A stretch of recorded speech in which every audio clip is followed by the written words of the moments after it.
За сайн байцгаана эрхэм үзэгчдээ манай синдикат ярилцлага нэвтрүүлгийн манай ээлжийн дугаар та бүхэнд хүрч байна. Энэ удаагийн дугаараар бид нэр Улаанбаатар хотын асуудал тэр дундаа явгууны замтай холбоотой асуудлыг онцгойлж хөндлөхөөр эрхэм зочдоо ирсэн байна. Бид зочдоо танилцуулъя. Миний баруун гар талд нийслэлийн засаг даргын эдийн засгийн хөгжил дэд үтсийн асуудал хариуцсан нэгдүгээр орлогч Даваад Алаа ирсэн байна. Мөн миний баруун захад Тако компани, Тако Stones компаниг үүсгэн байгуулагч гүйцэтгэх захирал Отхон Баяр, миний зүүн гар талд нийгмийн сэтгэл зүйч Уянга, мөн миний зүүн захад хөгжлийн эдийн засагт Лут очир ирсэн байна.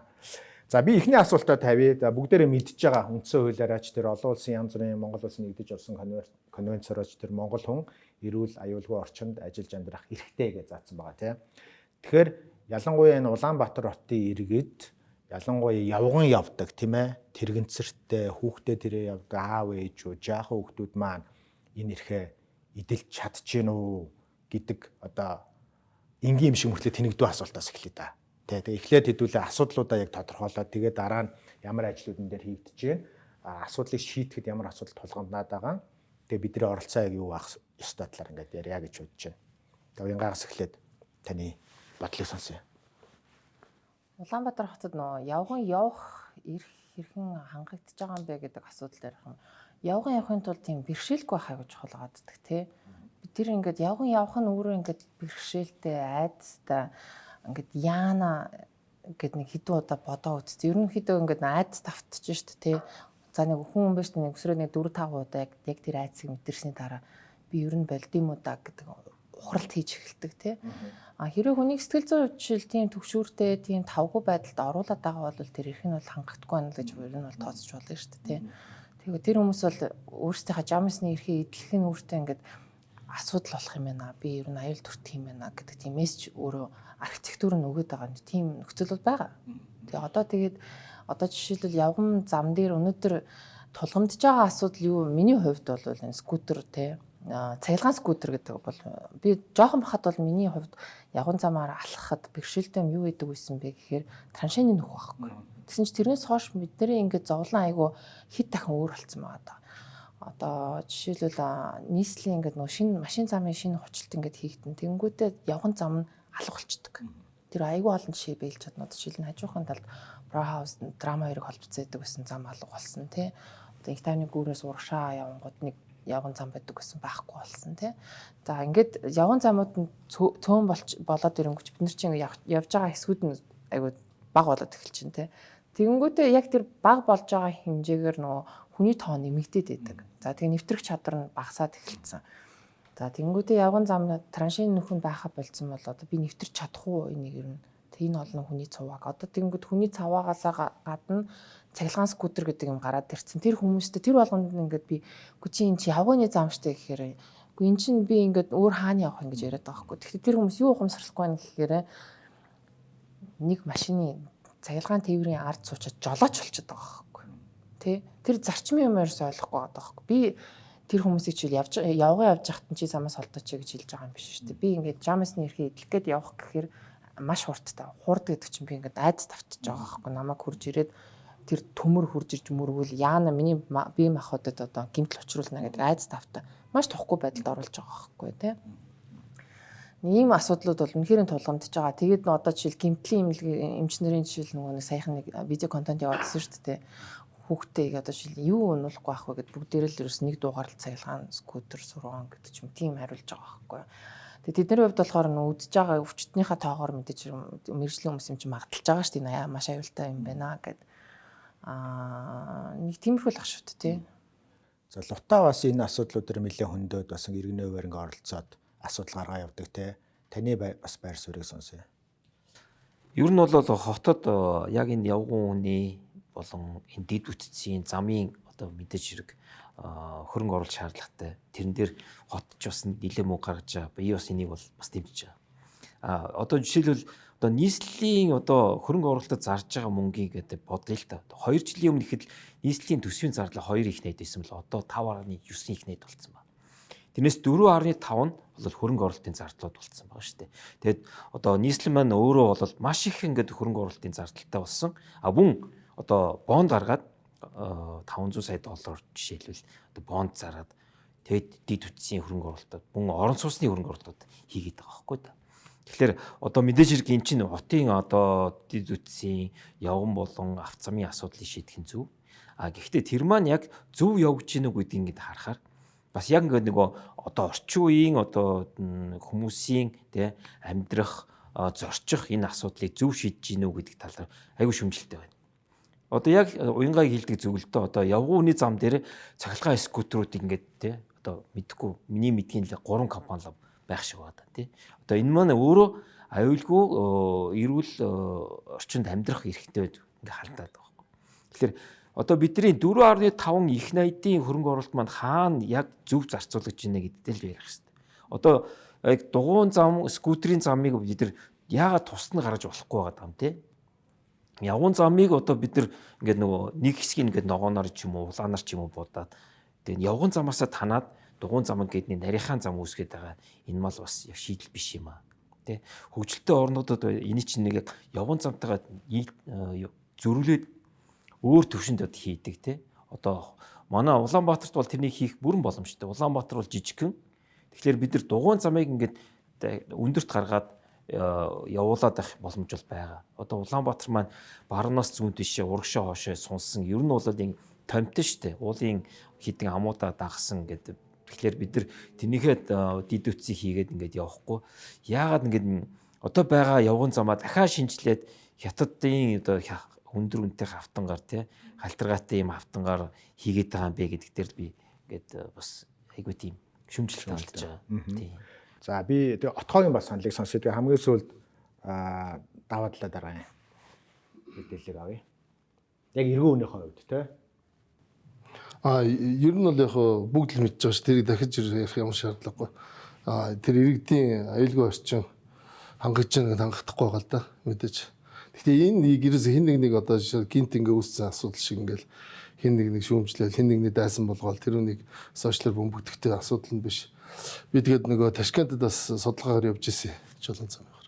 Тэгэд бол Ташкент бол яг нөгөө хотоо ингээ онгоцны дээрээс харахад бол их тийм ер нь бол нэг эргэлзээтэй хот шиг яг буугаад ингээ үзэхээр бол асар тийм үзэсгэлэнтэй хот хэлээ. Тэр одоо юунаас болов гэдэг ингээ харангуй явган хүмүүс тэр мопедд машин ингээ зарчих тэр зам байгаа социализмын төлөвлөлт юугаар яг тэр чигт нь авж үлдсэн бэл. Манай монголчуудын алдаа юу болсон ингээ буцаад харахаар энэ бүх асуудал чинь зүгээр нэг хий хооснос үсэг буруу бодлогоос үүсэлтэй. Одоо тэр газрын одоо хотод тэр чөлөөтэй ингэж өгжсэн үе одоо ихэнх хүмүүс л газаргүй хоцорсон. Мэдээлэл ойрхон хүмүүс нь баахан газартаа үлдээл. Өнөөдөр тэр хүмүүс л хамгийн их хэрэгэлтэй. Тэр хүмүүс санхүүгийн эрхчлөлтэй ингээ байж байгаа. Тэгэхээр хэлгсэн санаа юу гэхээр тухайн газруудыг одоо юу гэдэг хот ингээд ойлголцоод тодорхой хэмжээнд суралцаа зах зээлийн нийгэм суралцаад нэг 10 15 жил 20 жил тэр болох хугацаанд нь тэрийг нь жоохон төвчж байгаад л хувьчлалаа хийгээд ингээд бол төлөвлөлтөй ингээд явцсан бол өнөөдөр энэ байдал үүсэхгүй байсан болов гэж бодож байгаа. Тэр социализм үеийн ачаал хотын төв ачаал баг байсан шүү дээ. Одоо тэгэхээр таана одоо асар том машинууд байна. Энэ их төвчрөл юу ч ерөөсөө холбоо тэгэхээр нэг дор ингээд багшсантай холбоотой байхгүй. Тэгэхээр ер нь бол ирээдүйд одоо ирэх нэг 10 15 жилд бол хотол тэгээд төлөвлөж байгаа байх гэж би бодлогын бодож байна. Улаанбаатартай адилхан ер нь бол хоёр тийм зөрчлийн бус үүсчээж Монгол хүний амьдралын чанар сайжирна гэж би одоо ингэж бодож байгаа. Тэгээ яг хангахдахгүй байгаа. Харамсалтай нь энэ бол хэн нэг буруутгаж одоо яллахтай биш. Бодлогын алдаа гарсан байна. Тэгээд одоо би өөрөө чулуу үйлдвэрлэгч хүний хувьд бол хотоос хэрэгжүүлж байгаа бодлогыг бол маш сайн зөв байна л гэж яаж байгаа. Би бол одоо энэ том төслүүдийн өчүүхэн яг нэг хэсэг дээр нэг явж байгаа. Одоо маш их талархалтай байгаа. Яг тэгэхээр үндэсний одоо яг мэргэжлийн суурилалтын багуудыг яг энэ санхүүжилтээр бий болгож ингэж үүсгэж чадж байна. Яг мэргэжлийн баг техник төхөөрөмжөөр хангаж чадж байна. Бид нар дахиад хийж бүтээх ингээ урам харилж байна. Тэрнээс биш одоо яг өнөөгийн удирдлагаас урд дахь удирдлага бол би Аз төвд номер 1 шоу чулууны үйлдвэр байгуулсан. Хөдөлთა хөгжлийн банкнаас зээл аваад Чехийн Гестра гэл асар том ороо бүтсэн үйлдвэрийг би байгуулаад шоу чулуу хөгжүүлэх нэг ширхэгч чулуу авч байгаагүй шүү дээ. Тэг хэлгсэн санаа юу гэхээр энэ бодлого гэдэг юм чи үйлдвэрлэгчдэд маш их нөлөөлж байна. Бидний ирээдүй бас нэг жоохон тодорхой болж байна. Тийм учраас би бол хувьдаа одоо маш одоо талархалтай байлж авч ингээ хийж байгаа. Тэгээд ирээдүйд энэ болохгүй бүтэхгүй байгаа энэ зүйлийг засах гад ийм бодлого явж байхад нь би бол 102 гаруйаар дэмжиж байгаа. Манай үйлдвэр хөл дээр үндэсний үйлдвэр нэгжсэн үйлдвэр хөл дээр босч байна. Цаашид ингээ өөрчлөгдөж явж байгаад одоо маш их талархалтай эерэг бодолтой л байна. За, явуулаад байгаа. За орой мэдрэлээ. За юм дээр түрүү манай бас ганцаар хөтлөгч маань хэлж илаа. Яг манай уянга лот очор бид дөрөв бол Австралид төгсөж юм байна те. Магадгүй би яг жилийн өмнө яг энэ ярианд ингээд бид хэд оролцож ирсэн бол би ялгаа авахгүй манай лот очор манай уянгагийн хэлж байгаа үнсүүдийг яг ижлэг хэлнэ. Яг тэгвэл бид хэд яг жилийн өмнө зэрэгцэл би хувьштай ажиллаж байсан. Би өнөөдөр энэ засаг дарга орлогчийн ажлыг хүлээж аваад одоо бараг 1 жил болох чинь 11 сарын хугацаанд ажил бол үүрэг гүйцэтгэж чинь. Тэгээ яг хөө ингээд олон зүйлийг бас хүн өмнө яг өөрөө тэр ажил дээр очихгүй бол хүн өөрөө ойлгодгүй. Яг тэн дээр очиод ингээд бол ажиллаад үзэхээр айгүй олон асуудлуудтай байна. Өмнө нь болохоор харж чаддгүй байсан. Тийм ээ. Тэгэхээр одоо хамгийн гол асуудлууд юу вэ нөхөр яг хөө зүгээр бол яг өнөөдөр ингээд харж байгаад бид нар бол одоо юу гэх 80 60-аас 85 онд Улаанбаатар хотод том бүтээн байгуулалтууд явагдсан ба. Одоо энэ ТЭЦ 1 2 чинь 60 онд 70 онд 74 онд 77 онд өдөр ТЭЦ 3 4 тэгээ 84 онд хамгийн сүүлд манай ТЭЦ 4 тэгээ 3 4 дугаар хороод идэж ерөөсөө занаа 65-аас 85 оны одоо бүтээн байгуулалтууд тэгээ 91 оноос ардсан нийгэмлөө шилжээд Улаанбаатар хотод суур дэд үтц ерөөсөө хийгдэггүй учраас хотын төвд байсан нөгөө хуучны одоо нөгөө явган зам байсан ногоон сад байсан замууд дээр үе удирдлагууд нь газар замбрааг болгосон. Тэгээ ягаад хотын төв газар олгоод байсан бэ гэхээр нөгөө дулааны их усүр байхгүй. Тэгээд дулааны магистрал байхгүйсэн. Тэгээд дулааны станц магистралаа тэлж буй суур инженерингийн дэд үтц зам нийтийн тээвэр одоо шинэ нийтийн тээвэр цахилгаан дулаан үерийн байгууламж хийхгүй байж байгаа л хотод зүгээр л хотын төвд нэмэл шавар байшин барьдсан. Тэгээд дээрэс нь бид нар Япон Солонгосоос баахан хуучин маш экспортлож оруулж ирээд хятад урсаас бүх юм авдаг болол ингээл хөгжсөн. Энийг бол бид нар бол яг үндэ бас нэг хөгжил гэж яриад байгаа. Гэхдээ яг тодорхой хэмжээний амьдралын чанар бол сайжирсан би хүлээж авч байгаа. Гэхдээ яг 85 оноос хойш нэг Улаанбаатар хотын суур инженерийн 7 8 дэд үтц бүгд хаягдсан. Хийгдэг. Одоо Улаанбаатар хотод энгийн харагдаад байгаа агаарын бохирдол төгжил гэж хоёр том дайсан байгаа боловч биш үү те. Яг цаана хүндэрсэн би энэ ажлыг авахад манай бохирын асуудал маш өндөрсөн. Улаанбаатар хот баасандаа чихвэл бэлэн болцсон. Туул нэг коллектор гэдэг Улаанбаатар хотын төв коллекторын ажил 12 жил гаццсан байгаа. 12 жил шүү дээ. Тэрийг энэ жил нэлээд ингээд гаргалгааг нь олж одоо ингээд ажил эхлэе явж байгаа. Дээрээс нь Улаанбаатар хот унтны усны асуудалд орж байгаа. Тэрийг мягны сорилтын сангаар төслүүд хэрэгжээд дуусж байгаа асуудал байна. Үерийн усны асуудлууд бас сүүлийн 4 жил бол маш эрчимтэй бүгдээрээ туулаад гарлаа шүү дээ. Тэгээ ингээд ярих юм бол хараа үерийн ус шинэ нийтийн тээвэрд одоо 70 онд тавилобоос орж ирснээс хойш одоо Таранбай метро ч юм уу байхгүй тийм ээ. Тэгээ дээрээс нь том замууд хийгдээгүй, дулаан цахилгаанаа хийлээгүй, түгээх шугам станцуудаа ерөөсөө хийлээгүй. Ерөөсөө ингээд яг ингээд инженеэр ярих юм бол сүүлийн 40 жил бид нар яг суурийн зүв байх дэд үтцүүдээ хийгээгүй. Одоо энийг бол нуугаадах юм байхгүй.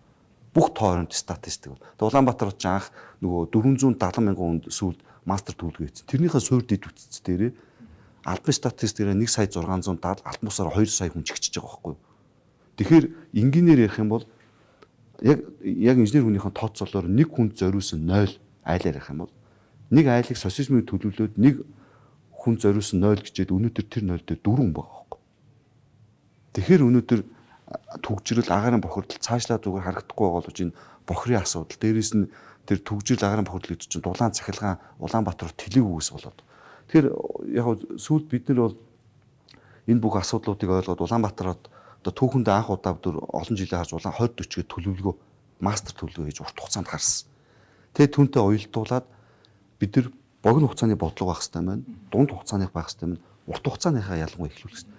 Биднээс өмнөх бүх улс төрчдийн алдаа юу гэж дандаа богино юу гэж шийдлээ хардаг. Гэхдээ 2020 гээд 2030 гээд хардаг. төлөвлөлтөд байсан шүү дээ. Тэр чинь бол яг даахгүйгээр одоо нөгөө хотын дарга нар чинь өөрснөө газар төлөлтөн дээр дандаа алдаа игээл алдаа яхаа ерөөсөө ингээд дандаа авилгаар газар олголт ингээд 20 30 гэлж төлөвлөгөө хийжсэн яг мастер төлөвлөгөө болож гараагүй юм билээ. Болчиход байгаа шүү дээ.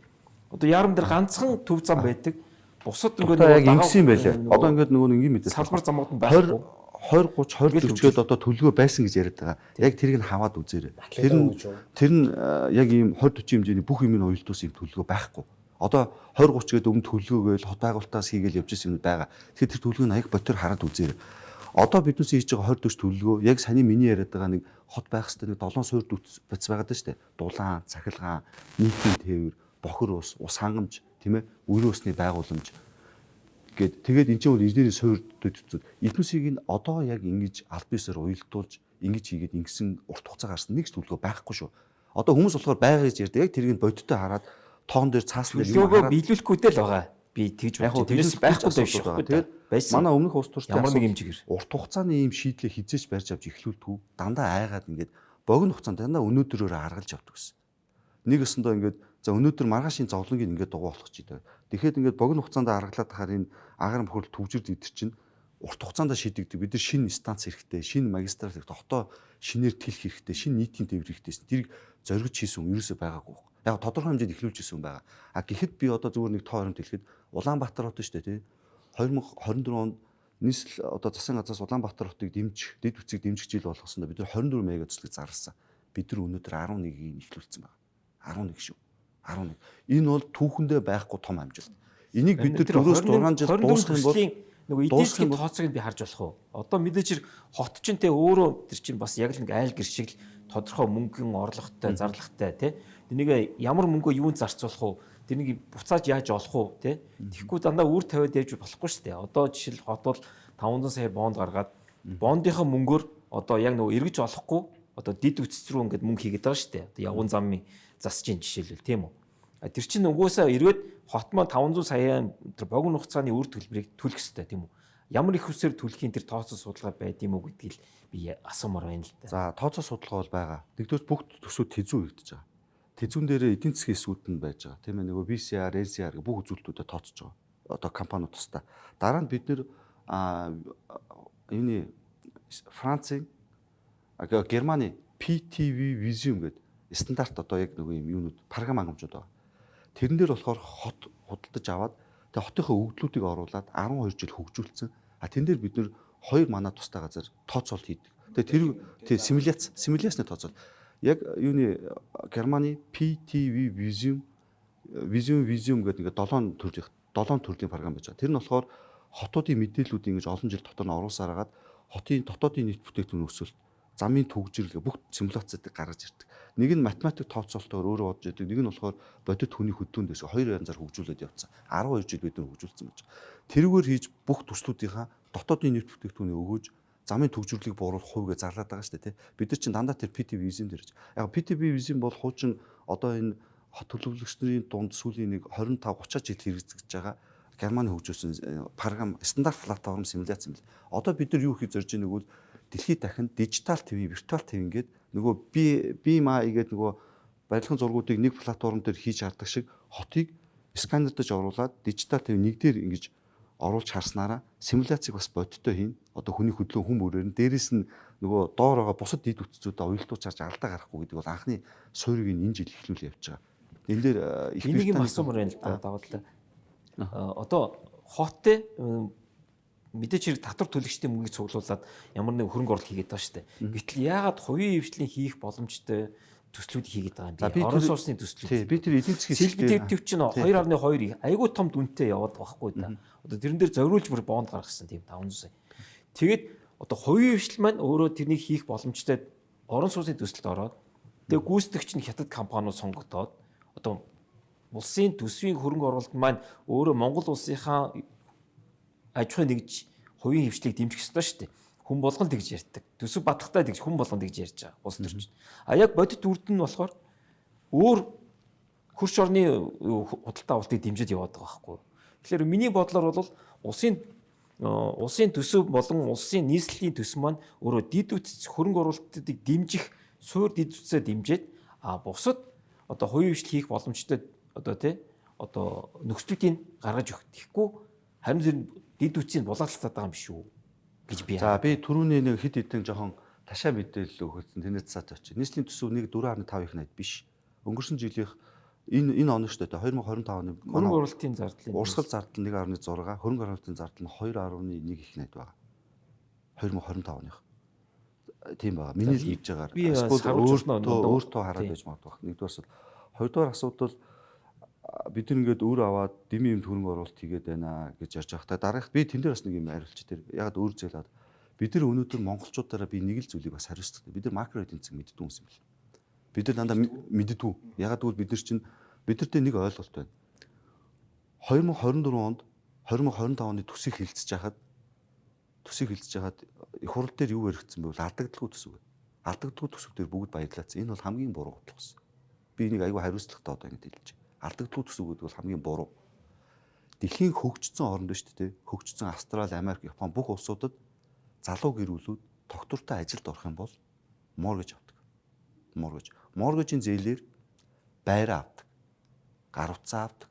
Нэг сарын $16 төлөөл утас юмнууд авчдаг. Тийм ээ, гэрээгээд машин авдаг. Энэ 1900 оны их үед Америкийн эдийн засаг аж үйлдвэр дээр хөгжиж байхад нэг дээр үн кино гэдэг юм. Нэг сайн банкны хүн өөрөө энэ моргежийн системийг бодож олоод залуу гэр бүлүүд насныхаа эцэд биш, насныхаа эхэнд ажлаа тогтвортой хийх юм бол гэр бүлээрээ сайхан байранд амьдрах, машина унах, юм хэрэглэх боломжийг олгож энэ моргежийн систем буюу монголоор бид ипотек гэж яриад байгаа. Энийг анх нэвтрүүлсэн байдаг. Гэхэд өнөөдөр манай залуу гэр бүлүүд ипотек хамгийн хэрэгтэй зүйл. Энэ нэг талдаа иргэдээ тухтай байранд амьдруулдаг, нөгөө талдаа эдийн засгаа өдөөж өгдөг. Тэр салбарыг энэ маш хэрэгтэй банкны механизм систем. Монгол улс дэлхийн хэмжээнд яг тэр залуу гэр бүл буюу бидэнд мөнгө хэрэгтэй байгаа хөгжиж улс. Бид нар тэгэхээр гадаадаас нэг хөнгөлөлтөд урт хугацааны зээлүүд хөрөнгө оруулалтууд авах хэрэгтэй Монгол улс. Тэгжиж бид нар нийгэмдээ хөрөнгө оруулалт хийгээд Улаанбаатар хотынхоо бүх дэд үтсийн асуудлуудыг шийдээд баг багаар тэрийг төлж явж буюу бид нар тэр залуу гэр бүл шиг моргэж авах хэрэгтэй. Солонгос, Япон, Америк өөрөө гадаад зээл нь хамгийн их. Бид нар тэдүүстэй харьцуулахад дотоодын нийт бүтээгдэхүүнтэйгээ харьцуулж байгаа гадаад өрийн тааз засаг газрын баталгаа ашиглаж чадахгүй. Манад хөрөнгө оруулалт хүмүүс зөндөө хийгээд идэг. Урт хугацаанд маш хямд нөхцөлтэй. Америкийн нэгдсэн улсын төв банкны SOFR 4.3%-тай тэр нөхцлөөр эсвэл AIB $2 тэрбум үе гэдэг. Манайх өөрснөө хуулиараа авчиад өөрснөө хөгжүүлэхгүй барьцдаг асуудлууд байж. Тэгэхээр макро эдийн засаг дээр би юу хэлэх гээд байна вэ? Макро эдийн засаг гэдэг бол суур том дид үтцүүдийг гаднаас урт хугацааны хөнгөлөлтөд зээл аваад өртөө байгаад дид үтцүүдээ хийгээд тэгээд иргэдээ сайхан амьдруулад ингээ явдаг. Тэгээд урт хугацаанд баг багаар төлдөг. Макро эдийн засаг дээр бол өртөө байх ёстой. Энэ бол хэвийн асуудал. Өрийн менежмент гэсэн. Өргүү байна гэдэг бол харин буруу менежмент ойлголт. Лутагийн гол асуултан дээр нөгөө хувийн буруу. Би тэрийг яг хариулна. Би эхлээд нөгөө ихний түрүүний ярьсан юмтанд ягаад гаднаас өөр. Тэгэхээр бид нар өшөө их гаднаас зээл баталгаа авч бүтээн байгуулалтуудаа хийгээд тэгэхээр метро, таранбай, том хурдны зам, станц, төв магистралыг хэрж эдийн засаг өөрөө суур баазанд тэлдэг. Ингэж явж иж эдийн засаг өөрөө эрүүл байж байхгүй, суур баазаа тэлэхгүй, богино хугацаанд микро эдийн засаг буюу бид нар чинь хувь хүн компаниар бодоод байт юм бэл. За би Лукагийн юм дээр Луточрын түрүүний асуултан дээр хариулчих. Сэлб дээр бид нар 500 сая бонд босгосон. Сэлб хотыг нийт эхлээд 45 багц тугаасан. Сэлб хот 158 га дээр 3-4 хороолт дээр нэмэх нь цаашаа 3-4 хороолтыг 2 удаа барьж байгаа юм шиг бүтээн байгуулалтууд. 158 га дээр 45 багц дээр бүхэл бүтэн хот босно. 2208 нэгж талбар буюу үүнээс бид нар 2100-ийн 2097 байсан байгаа сүүлийн мэдээлэл чөлөөлсөн. Ингээ газар чөлөөлт хийгээ түүхэнд байхгүй том одоо 85 оноос хойш байхгүй хамгийн том бүтээн бол. Үүний эхний 17 багц нь инженерингийн түрүүний ярьдаг 7 суур бүтэц дээрээс нь орон сууцны 4 багцтай байгаа. Энэ 17 багц дээр тэр бондны $500 сая хэрэгжилж байгаа. Зөвхөн орон сууцны дээр нь биш. Тэрэн дээр 17 багцаас үерийн байгууламж, гадна цахилгаан хангамж, дулааны шийдэл, тийм ээ, зам ингээд бүх асуудлууд нь 17 багц. Тэрний 4 багц нь орон сууцны хэсэг бас. Тэгээ ингээд энэ 17 багц дээр 500 тэрбум бондыг бид нар олон улсад тэзүү бичээд олон улсад бид нар 17 хөрөнгө оруулагч нараар бонд тусгасан. Deutsche Bank-аар дамжуулаад Android банкаар. Тэгээд тэр тэзүүнийхэн дагуу тэр хөрөнгө оруулагчныхаа өмнө бид нар хариуцлага хүлээгээд тэр төстийг бол нээлттэй шударга зарлаад ингээд явж байгаа. Сүүлд банк Монгол барилгын холбооноос шаардлага тавьсны дагуу бид нар хөрөнгө оруулагч нараас зөвшөөрөл авч уулзтууд хийсний араас тэр эхний 2 багцаас дараагийн 2 багцыг бид нар 5 задарсан багцаараа тендер зарлаад өнгөрсөн 7 хоног шалгуулалт яваад дууссан. Тэгээ түүн дээр 4 монгол компани, 1 хятад компани шалгарсан байл. Би өчигдөр тийм мэдээлэл авсан. Тэгээд яхад бас тендер дээр гэж ярихад бид нар чинь манай энэ тендер худалдаа авалтын хууль олон улсын нөгөө 4 зарчим дээр суурилж байгаа шүү дээ. Үүний нэг зарчим олон улсын худалдааны байгууллагуудаараа бусад улсуудын байгууллагуудыг ялгарлан гадуурлахгүй буюу бид нар Монголын компаничсан Оросод, Туркид, Германд ялгарлан гадуурхдахгүйгээр худалдаа авалтад тэгш хэрэгтэй. тэр хуулийнхаа дагуу өрсөлдөх хэрэгтэй болсон. Тэгэхээр манайх тэр зарчмаа барихаараа бид нэр тэгээд дээрэс нь үнэлгээний ороо хуулиараа тусдаа одоо би ордгоо. Би бол төр хувьсийн түншлийг бол ахалж байгаа. Худалдаа авалтынх дээр хизэж одоо надаар ахлуулдгоо тусдаа ингээ бие даадаг. Тэгэхээр тэд нар чи өөрснөө ингээд хараат бус эдэр 3 орж байгаа шүү дээ. Тэгээ өөртөө бие дааж үнэлж байгаа болохоос ш. Тэгээ тэр компани үнэлэхэд хин сайн шалгуур үзүүлэлт хангасан дээр нь л оноо тавьж гаргаж байгаа болохоос ш. Энэ юм гэж ялгуулж Яг миний санаа бол юм баггүй. Дараагийн нэг юм болохоор бид нар төр яагаад орон сууц бариад байгаа юм бэ? Бид нар бол төр яагаад орон сууц бариад байгааг би тань тайлбарлаа шүү дээ. Анх тэзүү тэр хүмүүсээс ингээд бонд авахта дид бүтцтэй хот юм инженерийн дид бүтцүүдээр хөрөнгө оруулалт инээ гэдэг. Тэгээд тэзүүгөө инхээр тэр 17 хүн мөнгө өгж гинэ одоо. Хүн мөнгө өгөхийн тулд хүнд анхны ярьсан юмдыг итгэж мөнгө өгнө одоо.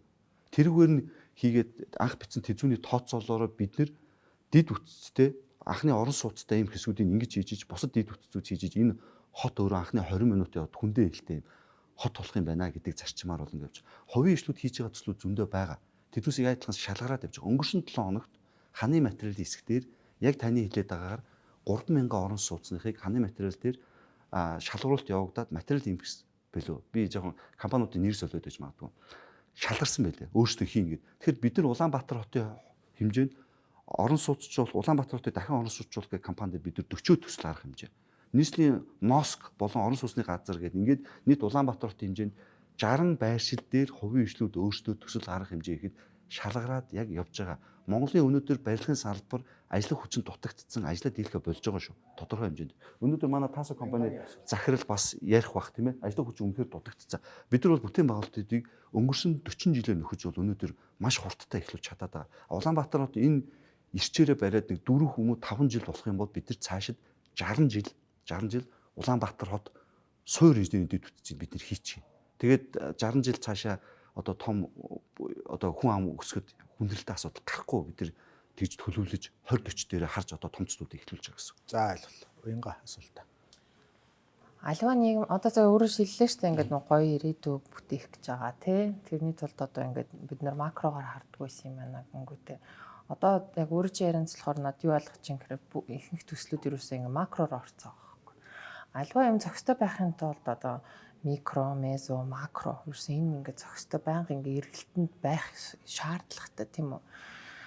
Дам макрогоор явчих юм бол одоо жишээл макро жишээнд биш одоо Сталин, Гитлер гэдэг ч юм уу бүр макроор явцсан тий. Тэгээд ямар амар алдаанд одоо тэрнээс хойш ч хүний эрх бол амар чухал юм байна. Би нэг Германыг айгу ухаантайдаа хүний эрхийг айгу дээдлээд үндсэн хуулийнхаа дээрээ гаргаж ирээд хүний эрхэм чанарыг одоо зөрчиж байгаа альва зүйл нь хууль бус гэсэн нэг тийм өгүүлбэр хаддаг байхгүй. Яагаад бидний ухаантай юм ингэж боддог. Эсвэл би өөрөө ач чанараад юу гэж ойлгосон гэхээр нийгэм нь угаасаа тэрийг ойлгодгүй болохоор хүмүүстэй тэгээд бүр тунхаг болгож ойлгуулахгүй болдгүй юм байна. Тэгээд тэнд бол ингээ хүний эрх ерөөсөн ингээд микро зүйлээс макро гэдэг ч юм яг тийм ингээд харьцуулт орж ирэнгүүт ерөөс нийгмийн эвдээд эхэлт юм байна. Одоо тэгэнгүүтээ би жишээл надад скутер үнэхээр амар хүнд миний хувьд за би ингээ өөрөө 2 бага насны хүүхэдтэй. Тэгээд би ингээд нөгөө хоёрыгаа ингээ хөтлөөд явахаар дайруулаад байгаа байхгүй юу?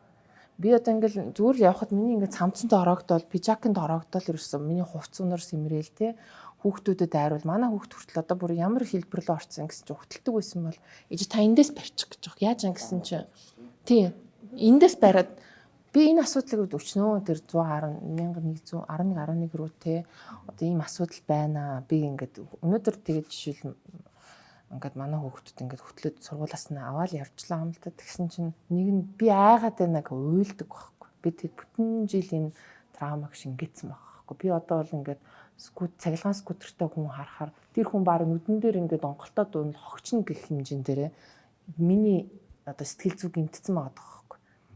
Манай нийгэм ерөөсөө тэр чигтээ юм болж эхэлж байна. Хүмүүс ерөөсөө ингээд тэр нөгөө цахилгаан скутер дээр гарангууд тэр хүний тооноос хасагдах хэмжээнд нийгэм эвдэрч эхэлж байгаа байхгүй. Тэгээ бидний хувьд болохоор юу хүсэж байгаа гэхээр би бол жишээл өдөр тутамдаа ингээд амар метрогоор ямаар байгаа хүсэл үнэхээр юм байхгүй. Тий. Надад бол зүрхнхээр би бол өөрийнхөө манай Монгол иргэдэг одоо жишээл нэг хоошоо ингээд явна штэ сайн нэг чөлөөлт хийсэн гэдсэн. Тэрүүгээр урд нь би банк явдаг байхгүй тэрүүгээр. Урд нь бол бид тэр хаваар ямар байшин байдаг гэсэн мэддэг байхгүй жижигхэн байшин тий. Тэгээ таад нурааж явах үедээ харуул айгүй гоё ингээд тоосгон 1 2 давхар байшинтай бүгдээрээ болцоодаг байхгүй. Иргэд өөрсдөө ингээд Хүүнийхээ хувьд маш их хэмжиж хичээдэг байхгүй. Бид нар бол тийм амар тийм супер надад нааг бүр ингээ гоё амьдруулад өгөөч гэж нэг шаардаад байдаг юм байна байхгүй. Хотынхоо хувьд ингээд мэдээж хэрэг том дэд бүтцийнхаа макро юмдаа хийгээд өгөөч гэж хүсдэг. Дээрэс нь нийслэл өөрөө хэрвээ нийгмийн хэм хэмжээг зохицуулагчийн одоо статусаа өөр төр авсан юм бол тэрийг хийгээд өгөөч гэдэг бид нэр аюу хүсэж байгаа байхгүй. Цахилгаан скутерийн зохицуулт байхгүй. Тэр эн чинь хүмүүсийг гэмтээгээд 3 хүн асуурсан байгаа байхгүй. Ягаад болиулчих болдгоо юм бэ? Тийм биз дээ. Тэгээ одоо хідэн хүний тоо яг хүржээж тэрийг болиулах гэдэг. Би ингээд явган хүний гарцаар ингээд гарах гэхээр ингээд үнэхээр ингээд нөгөө маш хол зайтай. Одоо жишээ нэгтэй амны гүрний хойтлоос дараачийн урагшаага нэгтэй амны гүрээ гараад явах юм бол замын одоо жишээл тэр замыг хэмжихээр шүү дээ 1.3 км гэдэг байхгүй. 1.3 км энэ чинь хотын амар том түүштэй хажууд нь одоо нөгөө цэнгэлдэг хотхон нөгөө талд нь ямар ч хотхон байдаг үлээ 120 штэ тий 120 байгаа. Тэгээ наадам центр гэл маш том ингээд худалдааны төвүүд болсон юм мөртлөө явган гарц байхгүй. Тэгэд нэг ганц гүүрэн гарц байгаа. Гүүрэн гарц бол хүнд маш хэцүү байхгүй. Тэгээд гүүрэн гарцын тэрүүр та жишээл ингээд нэг өдөр зогсох юм бол доогуур нь ингээд зүр дөрөн зурчин алхаж байгаа хүмүүс нэг бол таягтай хүлэн бэртэлтэй эсвэл эмээ өнөр гэдэг байхгүй. Өөрөөсөө тэр чатаар явах боломжгүй байгаа байхгүй. Тэр хүмүүсийн микро юмыг зохицуулаад өгч. Би өөр ингээд манай гэрийн үүдэн дагаа ингээд би нэг будмаар санагдаад дөх. Яа тэгэхээр манай хүүхдэд тоглоомын талбараа нэвтрэхээр энэ 2 игний машин цан байгаа гэдэг. Тэрүүн дээр явганы гарцсан зур. Би өөрөө зурчмаар байгаа гэдэг байхгүй. Би хорон дээр очиод нөгөө асуудлыг энэ хогийн цэвэрлээд өгөөч гэгээд асуудлаа хилтэл намайг хорооны байранд заяа түгжээд биеийн талдсан нэг тийм тохиолдол гардаг байхгүй юу. Тэгээд би одоо бүр хаана хантаа би 11 тэгээд надад нэг өөдөсгүй энэ асуудал байгаад байна гэхээр ингээд макро юм учил хүмүүст ярихад бид нар яг үнэхээр ойлгохгүй болчихдог байхгүй. Энэ дээр одоо яах вэ? Тийм гомдол бол яг зөндөө би өөрөө жилийн өмнөс яг ингэж боддог байсан. Тэгээд яг ийм асуудал гараад тэгээд яг хуу та бас нэг ойлголттой хүмүүсийн нэг ийм хүлээлт байгаа гэдэг. Одоо жишээлбэл наа нийслэлийн орлогч болчлоо гэхээр бүх асуудлуудыг тавиад байдаг. Тэгээд ажил дээр очоо яг шийдийгээд би өөрөө ч яг одоо 3-7 хоног манай уянгаа шиг асуудалд орж байгаа байхгүй юу. Зөрчилтэй газар өөрөө очиод өөрөө биетэй халталчаад одоо тэгээд тодорхой хэмжээний дуудлага өгөхөөр зөрчлийн хуулиараа нөгөө ИБАТ буюу эрх бүхий албан тушаалтанд ирдэг болохоос ш намайг нэг барьж аваад зодож байгаа бол чи эрүүл цагт ирэхэрэг байгаа байхгүй. Тэгэхээр манай энэ хууль эрх зүй өөрөө төрийн систем өөр аягүй сайн.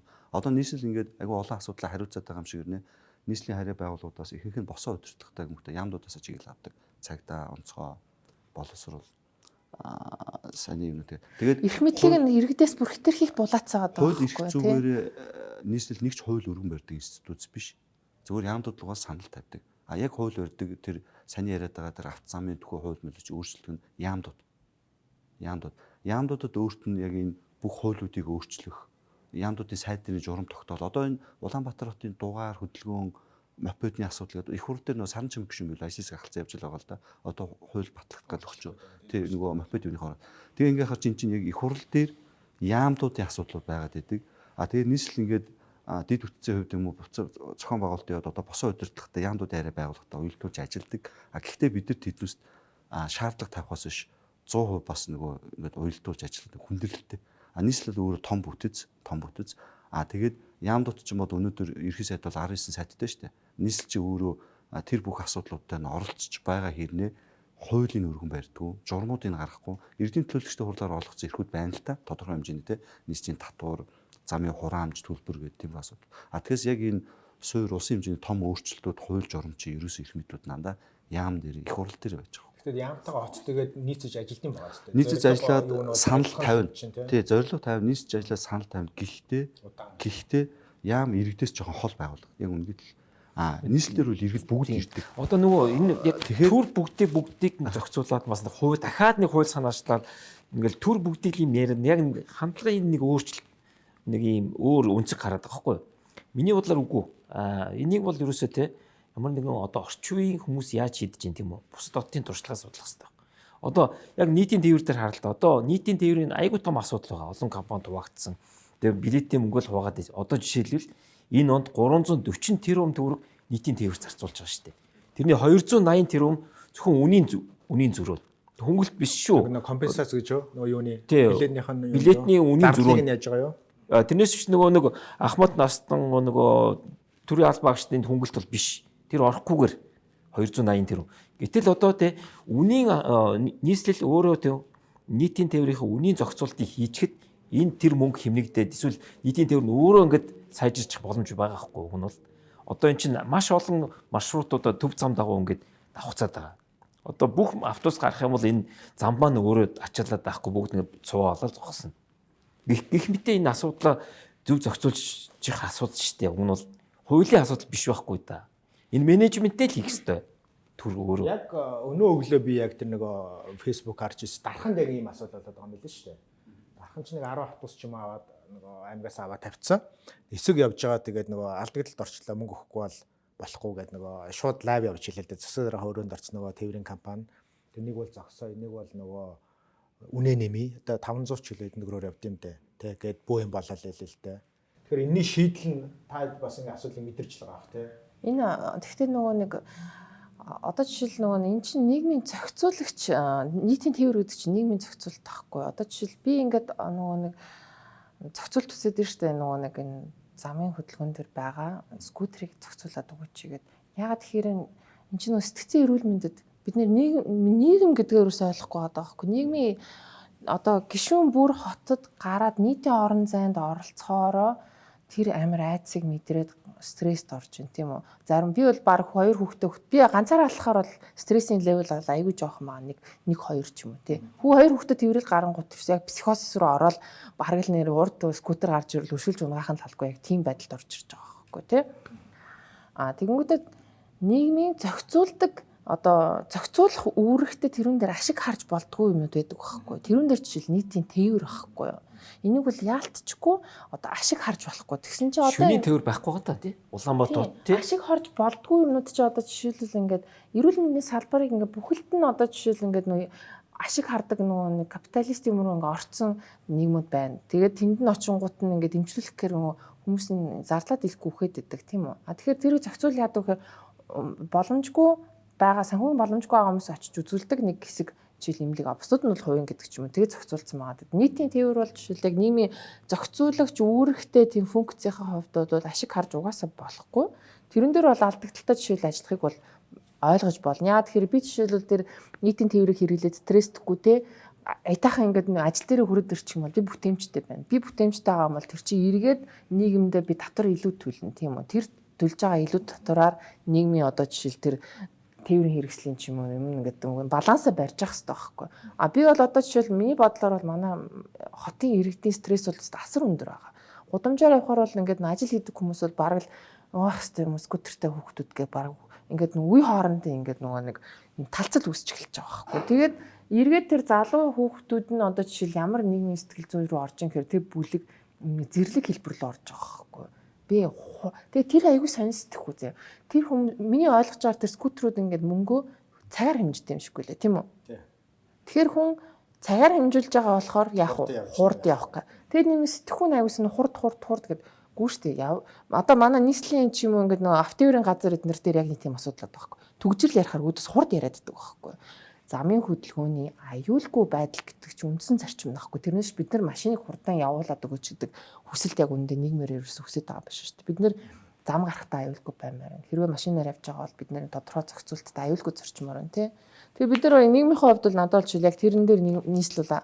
Тэр яг микро гэж хараад байгаа юм шиг боловч үгүй. Яг микрогоос ингээ степ бай степ макро болчиход байгаа байхгүй. Яг энэ уянгагийн асуултыг яагаад би яг үндсэн. Нийслэлийн асуудал ярих ингээд мангар том асуудал байгаа байхгүй. Хэдүүл ингээд юм руу өсчихэд байна л да. Тэгэхээр дөрвөн зүйлэл би та дөрвөөс асуугаад хилцүүлъя л гэж хувьдаа зорьсон. Эхнийх нь болохоор яг явгууны зам байгаа. Явгууны замтай холбоотой гарч байгаа хамгийн их шүүмжил юу вэ гэхээр зүгээр байгаа замыг хуулаад байна шүү дээ. Тэ? Тэрнээс илүү муу бүр замгүй газар хаа тэр мөнгөө тэнцээ зарцуулахгүй нөгөө хөрөнгө оруулалт мөнгөний төсвийг ирэмб гэж байна уу? Саагаараа баг ингээд мөнгө төгрөг угаад байгаа юм шиг хартал ингээд байна л да. Энэ дээр маш тодорхой хариултыг өгөөч. Та хэдэд бас нэмэлт мэдээ хэлээл энэ дээр нэмэрлээч. Хоёрт нь үүнээс өмнө боржуурын асуудал гэсэн одоо ч гэсэн байгаа гэдэг. Бас л ингээд амар олон жил болгоно л боржуур сольдог. Тэр их мөнгөөр өөр юм хийж болохгүй байгаад байгаа юм уу? Үнэхээр тийм яг хэдийг зараад байгаа. Тэр мэдээлэл нууц сугаад байгаа. Мэдээлгүй тийм шаардлага байгаа юм уу те? Мэдээж тэр төсөв мөнгө те. Дараагийн бас нэг гонигтай юм нь энэ боржуур явгууны замтай холбоотой ингээд гудамжинд аягүй олон жил болсон сайхан сохмоод бутыг ингээд бүр хятад байна л та. Энэ дээр яагаад харах хэмжээ авдаг юм бэ? Хариуцлага тооцож болдгоо юм уу? Шилжүүлэн суулгаж болдгоо юм уу? Амар гонигтай бүр ингээд хөрөөдөд унаагаад шүү дээ тий. Энэ дээр ингээд хот ингээд эзэн үйж яаж болдог юм. Тэгээ сүүлийнх нь ялдаа энэ скутер дугуйн замтай холбоотой ингээд нэг конфликт болоод байгаа. Энэ дээр ингээ та нэг скутер унц нэг яваад сте тоног юм тий.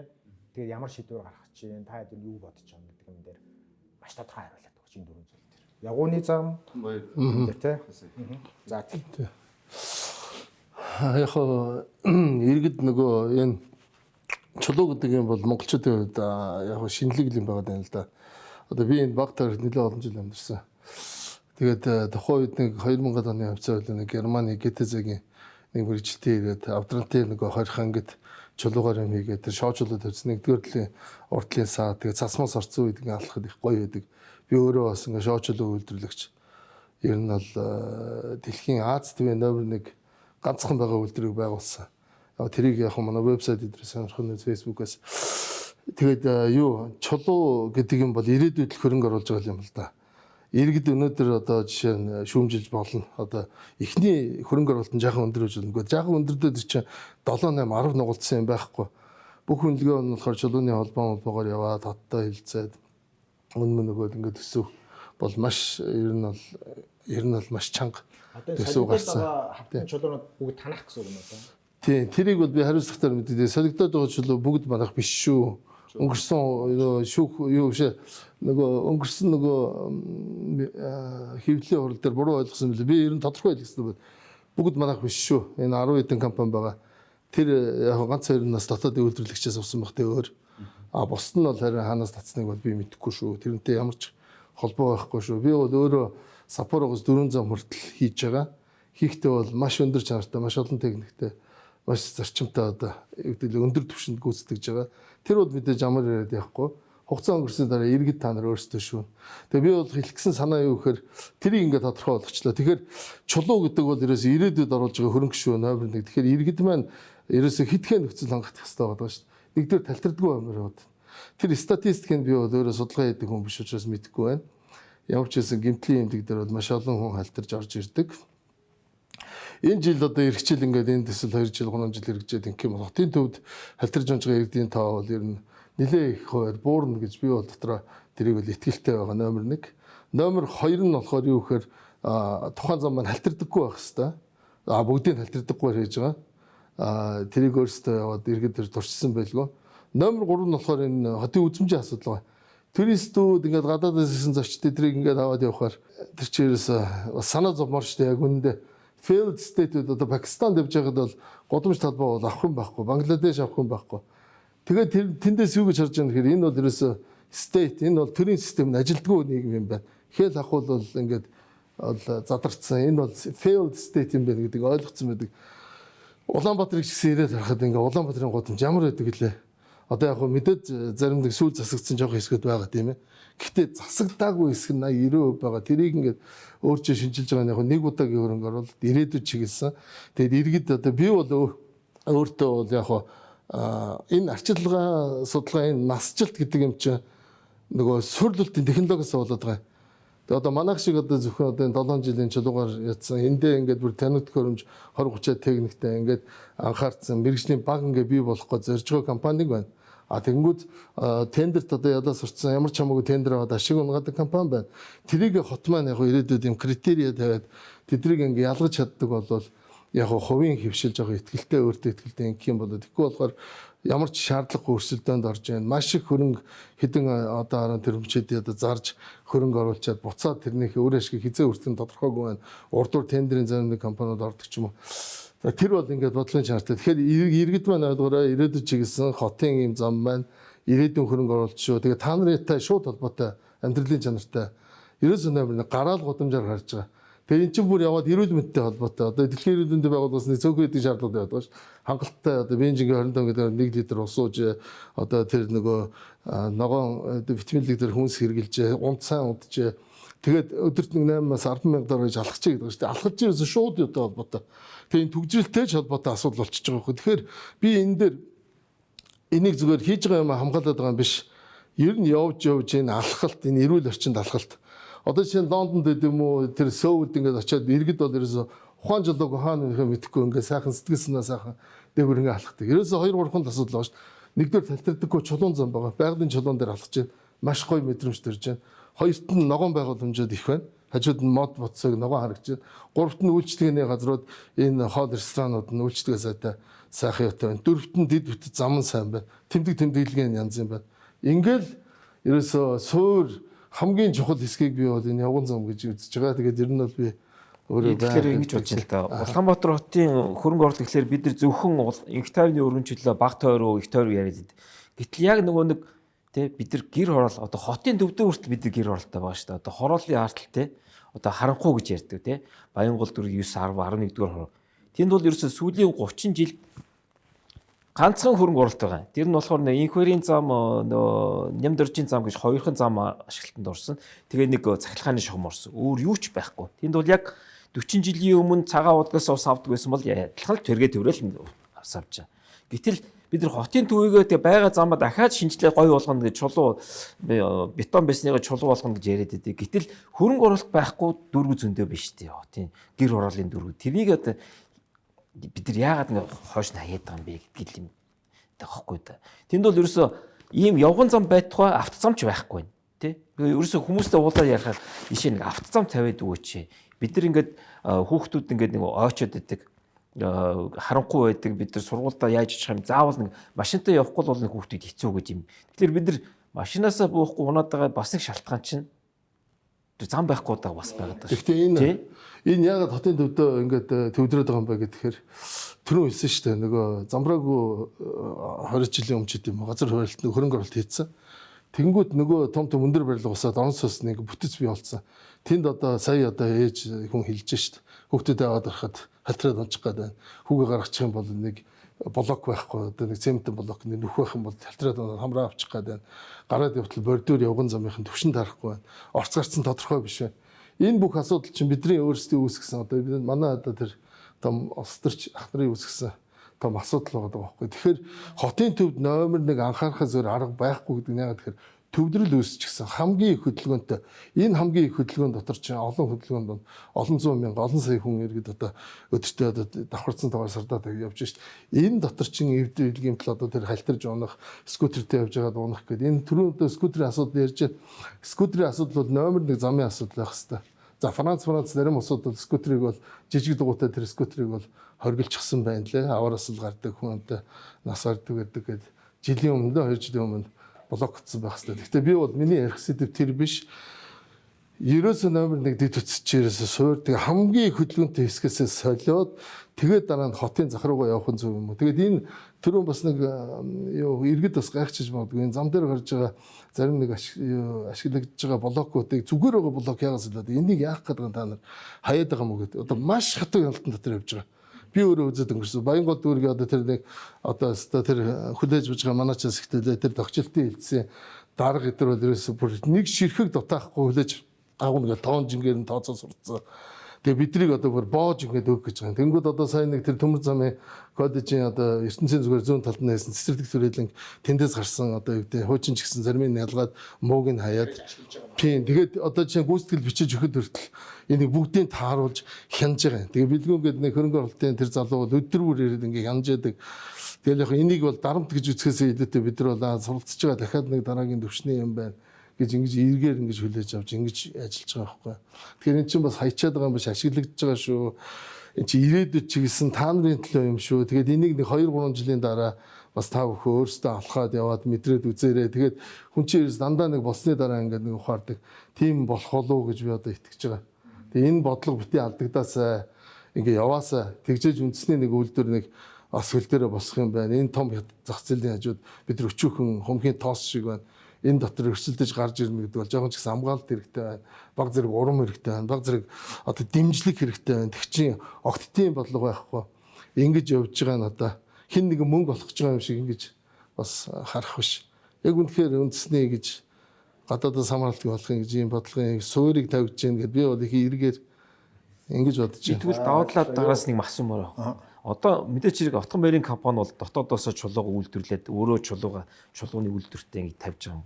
Хэдэн компани одоо хятад борж хавтан ашиглаад байгаа юм бэ? Тэр цооцоо судалгаа байгаа юм уу? Ер нь яг зүгээр би ингэж хэлж хахад Саний ингээд бүх асуудлууд дээр бол тайлбар байгаа. Хэдүүлээ ингээд дэлгэрэнгүй ярилцвал энэ нэг 3-4 өдрийн зогсолтгүй яриа болох байх. Бүх баримтууд байдаг.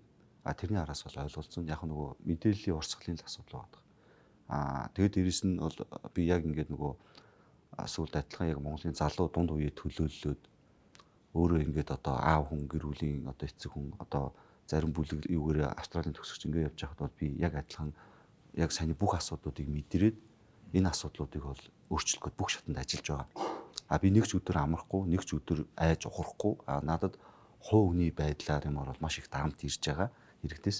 Гэглээгээд би бол тэрэнд гомдохгүй. Миний сонгосон зам ажиллаад явна. Би зүгээр саний яасан юм дээр хитгэн ингээл статистик хэлчих бүх юм тайлбартай. Манай Нямбатар засаг дарга 2023 онд нийслэлийн засаг дарга болоод хамгийн түрүүнд үндэсний чулууны үйлдвэрлэлүүдэд дэмжийе. Улаанбаатар хотод цаашаа баг багаар засвар хийгээр бол үндэсний Монгол компаниудаа дэмжиж явъя гэж яг ягаад 23 оны 4 он засаг дарга 4 хоногийн дараа 13 компаниг авч уулзсан. Тэгэхэд өнөөдөр тэгээд дэмжиж ажиллаж байхад нийгмийн сүлжээнд хятад компаниудыг дэмждэг гэж ингээд дандаа гүтгэлэг явдаг. Энэ бол гүтгэлэг. Тэр 23 онд 11 сард 11 чулууны компанитай уулзсан. Инх тайм гэдэг тэргүүн байж бид нар хамтарч байгаа. Манай Утгамаар тэр юу захирал маань болохоор тэр тэргүүнүүдийн юунуудын холбоонуудын нэг. Нийслэлийн зүгээс биднэрт олгогдсон хуулийн хэмжээнд яг үндэсний үйлдвэрлэлүүдэд дэмжиж гэдэг бодлогыг бол хангалттай очих. Би бүр том төслүүдээр 20% локал контент байх хэрэгтэй гэдэг юм 29 байхгүй учраас том төслүүдэд тэгж олон улсын жишг судалж байгаад оруулж байгаа. Тэгэд өнөөдөр манай тендерийн тухай хуулиараа дөрөв манай цаглал хийж байна. Яг ингэ шалгарахаар цүгний компанид орж ирдэг. Яг бол чанарын үзүүлэлт байдаггүй. Би одоо сая 2 хоногийн өмнө тендерийн хуулийг дахиад хэлсэн байгаа. Хамгийн хямд үнээр нь шалгаруулна гэдэг. Одоо дэлхий дээр тэгж хямд үнээр шалгаруулдаг. Манай би уянгагийн төрөний хэлж байгаа юу саналд аюул санаанд хэлж байгаа. Хот нийгэм ашиг болох гэж байдаггүй. Эцсийн зорилго иргэд сайхан амьдрах. Улаанбаатар хот хүртээмжтэй хот. Сайхан амьдрах. Бид нар энэ одоо ингэж байж байгаа хараа. Би бол одоо энийг ингэж чирээл явдаг. Зөвхөн төв зам магистралыг хийж байгаа. Тэгээд 200-аад мянган одоо метр квадрат солих буюу 56 км дээр солихоос 16 компани шалгарсан. Өнөөдөр гүйцэтгэл 40% явж байгаа. Үүнээс яг би энэ компаниудаас мэдээлэл авахд 30% нь Монголын чулуу үйлдвэрлэлийн холбооноос авсан байна. 70% нь өөрсдөө гаднаас авсан. Гэхдээ хятадаас авсан байна. Би бол тэрийг ингэж тэгмүүд бид нар тэр тендерийг болохоор эн чинь явган замын ажил гэж ингэж зарлагдж байгаа болохоос ш чулуугийн аавн ажлыг гүйцэтгэж ингэж тендер зардаг. Тендер гэдэг бол энэ сургуулийг байр, энэ явган замыг солиод зардаг. Тэгээд тэр компаниуд өөрсдөө мэддэг, өөрсдөө эрэхтэй. Би бол нийслэлээс анханасаа засаг дарагч дээр сүүлийн 2 жил би сүүлийн 3-4 сар Монгол чулуугаа аваач ил гэж би өөрийнхөө хэмжээнд л одоо шахаж байгаа. Гэхдээ би тэр хүмүүсийг очиод юу гэх надад дарамтлаад бүрхэж ирэх надад тийм хууль эрх зүй байхгүй. Тэр хүмүүс ч надад тэрийг өгнө. Яг л тэр компани өөрөө одоо байгаа тендерийн тухай хуулиар орж ирээ тэр ажлыг аваад ашигаа хийх гээд тодорхой хэмжээний урдаас чулуу авч байгаа. Би бол засаг дарга Нямбатар засаг дарга 23 оноос хойш Монгол чулуугаа аваач зээл үгүй Монгол компаниудтай тий чулуугаа хийгээ энэ бодлыг бол бариад ингээд шахаа явж байгаа. Харцангуй манай зарим сайн компаниуд бол байна. Бадрах инженеринг байж байна. Манай таасаа бол энэ юунес зүүн дөрвөн замаас эсэж байгаа. Цагаан толгой чулуунуур гэдэг ингээд Монгол сайн захиралтай компаниуд байна. Хөгжөөд явж ийн цуг уулзч ийн бүгдийн хэмжээ. Эдгээр бол Монгол чулуунууд авч ийн. Гэвч сайн дундуур сар хичээр ажиллаа хийдгүү одоо цуслах хэмжээнд очсон 2-3 компани байна. Дандаа урдаас чулуу авдаг, муу ажиллаа хийдэг. Тэр бүгийг нь бол очиж шалгаж ийн, засуулж ийн. Бид нар чанарын шаардлага хангахгүй нэг ч юм ахгүй. За Улаанбаатар хотын хэмжээнд 56 км зөвхөн үндсэн замуудаа хотын хэмжээнд яг 20-40-төг уялдуулаад бизнес түүхэндээ байхгүйгээр бүх дэд үтцүүдээ уялдуулсан гэдэг. Энэ тэр 20-40 дээр байгаа ба 40-50-аад инженерийн байгууламжийн нэг нь л ихгүй зөвхөн. Тэгээ ингээд бид нар тэгж анх удаа тэгж уялдуулсан том мастер төлөвлөгөөтэй болоод хийж байгаа нэг давуу тал нь төв магистралуудаа засаад үүний хачин дээр явган хүний замын хүртээмж 30% нэмэгдэж байгаа. Та хэд анзааруул бид нар зарим байршлууд дээр тэр байгууллагын зөвшөөрлөг барьсан довжоо өргөтүүлэгдүү нурааж байгаа. Манай Чингэлтэй хамгийн сайн одоо тэрийг буулгаж байгаа. Яг бол хувийн ишлүүд хитрхи бизнес яваад манай уянга төрөө хэлж илээ. Яг одоо эндээс юунаас ойрхон юуны хэсэг болж байгаа. Хүүхдийн зуугийн хэсэг тэр явган замд тасарцсан гэдэг. Яагаад тасалцдаг гэвэл хувийн компаниар дур мэдээд нэг хүн илүү ашиг хийгээд ямар ч зөвшөөрлөг барьчихдаг. Би тэрийг очиж буулгая гэж одоо хуулиараа зөрчил тухай хуулиараа очиж торгуул тавьдаг эрхийн цуцалдаг. Тэгээ эрхийн цуцлаа торгуултаа хийгээд байвал би прокурорт ханддаг. Тэгээ эцэст прокурор тэрийг шийддэг. Тэрийг шууд ингээд тассан зогсоох юм хууль эрх зүйн аюу хүнд манай дээр яг үнэндээ. Тэгэхээр одоо энэ зөндөө баригдаж байгаа барилгууд шүү. Би өөрөө ингээд боломжоор өнөөдөр хүртэл надад Эрдэнэ К-гийн урд баригдаж байгаа барилга Баянзүрх дүүрэг 26 иргэд байна. Би ингээд чадлаараа юу н очдөг. Тэгээд өөрийнхөө олгогдсон хууль эрх зүйн хэмжээнд би зогсоодог, байцаагч нартаа үүрэг өгдөг, торгуул тавьдаг. Гэвч надаас хамаарахгүйгээр энэ яамдууд бусад институтээс хамаарал өнөөдөр манай хуулийн асуудлуудад хоцрогдсон. Манай энэ ер нь бол Монгол улсын хууль эрх зүйн шүү дээ. Би яг үнэ гэдгээд 80 оноос хойш бид нэг 5% шинжилсэн. 95% нь хуучин юм социализмээр хөгж үлдсэн. Тэгээ орчин үеийн эдийн засгт таардгүй тэр тендер шалгууруулах. Ер нь Монгол нийгэмтэйгээ таардгүй. Ром Германы орчин үед бид нар хөгжчөөд байдаг залуучууд. Тэгээ тэн дээр шинжлэх хэрэгтэй. Тийм учраас би одоо уул нь бол уриалдаг. Би одоо ингээд би лоточрыг таньдаг, өмнө энэ ажилд орохосоо таньдаг байсан. Одоо энэ дээр нуугаад юу.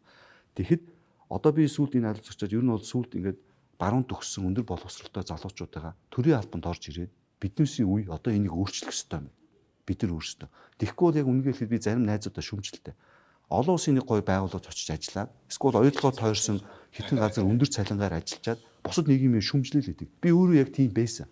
Би байсан. А тэгвэл би одоо тэндээсээ гараад шүмжилж байхын оронд ороод хилцээ.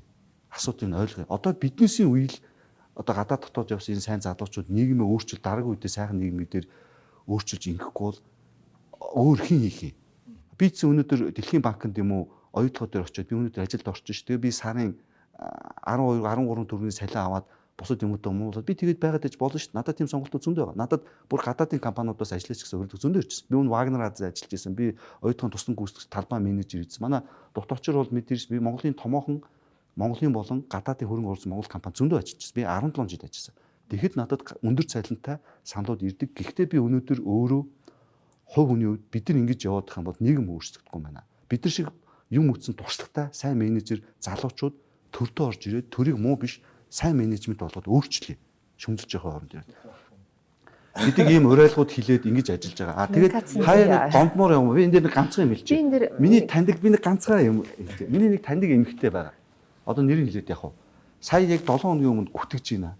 Сошиалор. Тий. Одоо Улаанбаатар хотод том дуурайд юм ажил хийдэгүүд. Би постыг харж таньдаг хүн болохоор би гомдсон хувь нэр. Тэгээ би яг тэр байрал дээр нь очиод би лайв хийсэн. Тэр хэсгийг солиогүй. Солиогүй зүг чулуу очиод үлдээгээд дуусгацсан газар дээр очиод хүмүүс ер нь бол ингээд яг нийгэм хэлгээд энэ нөхөр нийгэм бухимдалтай байна ойлгож байна. Гэхдээ таньдаг хүмүүс нь улаан цагаан худлааг гүтгээд ахаар тэгээ тэр нь ингээд нөгөө сошиал орчноч дээр тавьчихаар үний юм шиг яваад идэг. А надад бол тэр хүмүүстэй бүгднтэй тэгж ингэж одоо мэтгэлзээд явах юм зав байхгүй. Тэр нь би ажиллал хийгээ явсан дээр буцаад 5 10 жилийн дараа нийгэм бол шүүх бах. А хамгийн гол нь яг ойрын бас таньдаг итгэж хүндэлдэг хүмүүс тэгэхээр тэр нь буцаад өөрөө юу болт юм бэ? Итгэл хугарах гэдэг. Би ч ялгаа авахгүй яг ингээд надад маш олон юм нийгмийн стресс байгаа. Тэгээ би тэрийг өөрөө өөрчилье гэж орж ирээд тэгээд яг ингээд бүх асуудлуудад орж ирээд өөрчилж байгаа. Би манай нийслэл одоо өнөөдөр бүх яамдуудын өмнөөс марлаж ажиллана гэж байгаа. Хууль юм дээр. Яг үндэ манай энэ яамдууд дээр байж байгаа нь олон жилийн хуучин систем. Ерөөсөө ингээд шинжлэхий, өөрчлөлтий гэж бодож ингээд чин сэтгэлээс юм мэдүү. Гэхдээ энийг би төрийн албан хаагчдыг бас буруутгахгүй. Яг тэгвэл нөгөө талаас цалин хангамж нь маш муу байна. Урамшуулал өгдөг юм байна.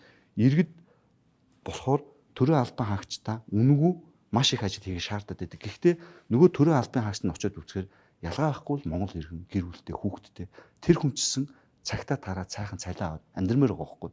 Тэгэхээр бид нар төр өөрөө сайн менежер байвал төрийн албан хаагчдынхаа цалин хангамж зарим урамшууллыг өгөх ёстой юм бэл. Зарим компьютер хангамж юм өгөх ёстой. Тэгэхгүй бид нар ингэж хараад төр юм дээр том зард гаргаад ийн гэдэг зарим зардаг гарах ёстой. Нийгэм сайхан амьдарч орчин бүтээх гэж боддог болохоос ч төр ашиг хийдэг тийм хувийн компани шиг сэтгүүр ажиллаж болохгүй.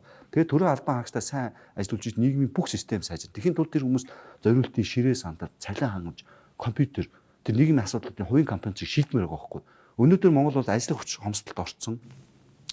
Гадаадын одоо энэ хөгжиж буй улсууд Солонгос, Австрал одоо сүүлд их хятад хүртэл манахаас ажил хүч татаад эхэлчихлээ. Бидний сайн залуучуудаа Монголд байлгамж шүү дээ. Ялангуяа төр сайн залуучууд нь орж иж төрийн менежмент сайжирна.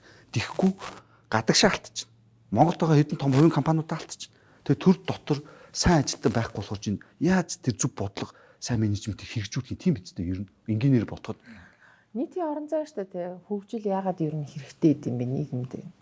Тэр амар чухал асуулт таахгүй ер нь бол. Бид нар сайн ингээл чулуун мулаа ярьчихсан чинь нийгмийн хөгжлийн нэг хэсэг болно. Нийтийн орон зайн хөгжилд бол одоо архитектур амар чухал байхгүй. нийтийн орон зай яагаад хөгжил нийгэмд хэрэгтэй юм бэ гэхээр тэр орон зайд орж байгаа хүмүүс нийгмийнхээ талаарх мэдээлэлд төвөрлөгддөг байхгүй.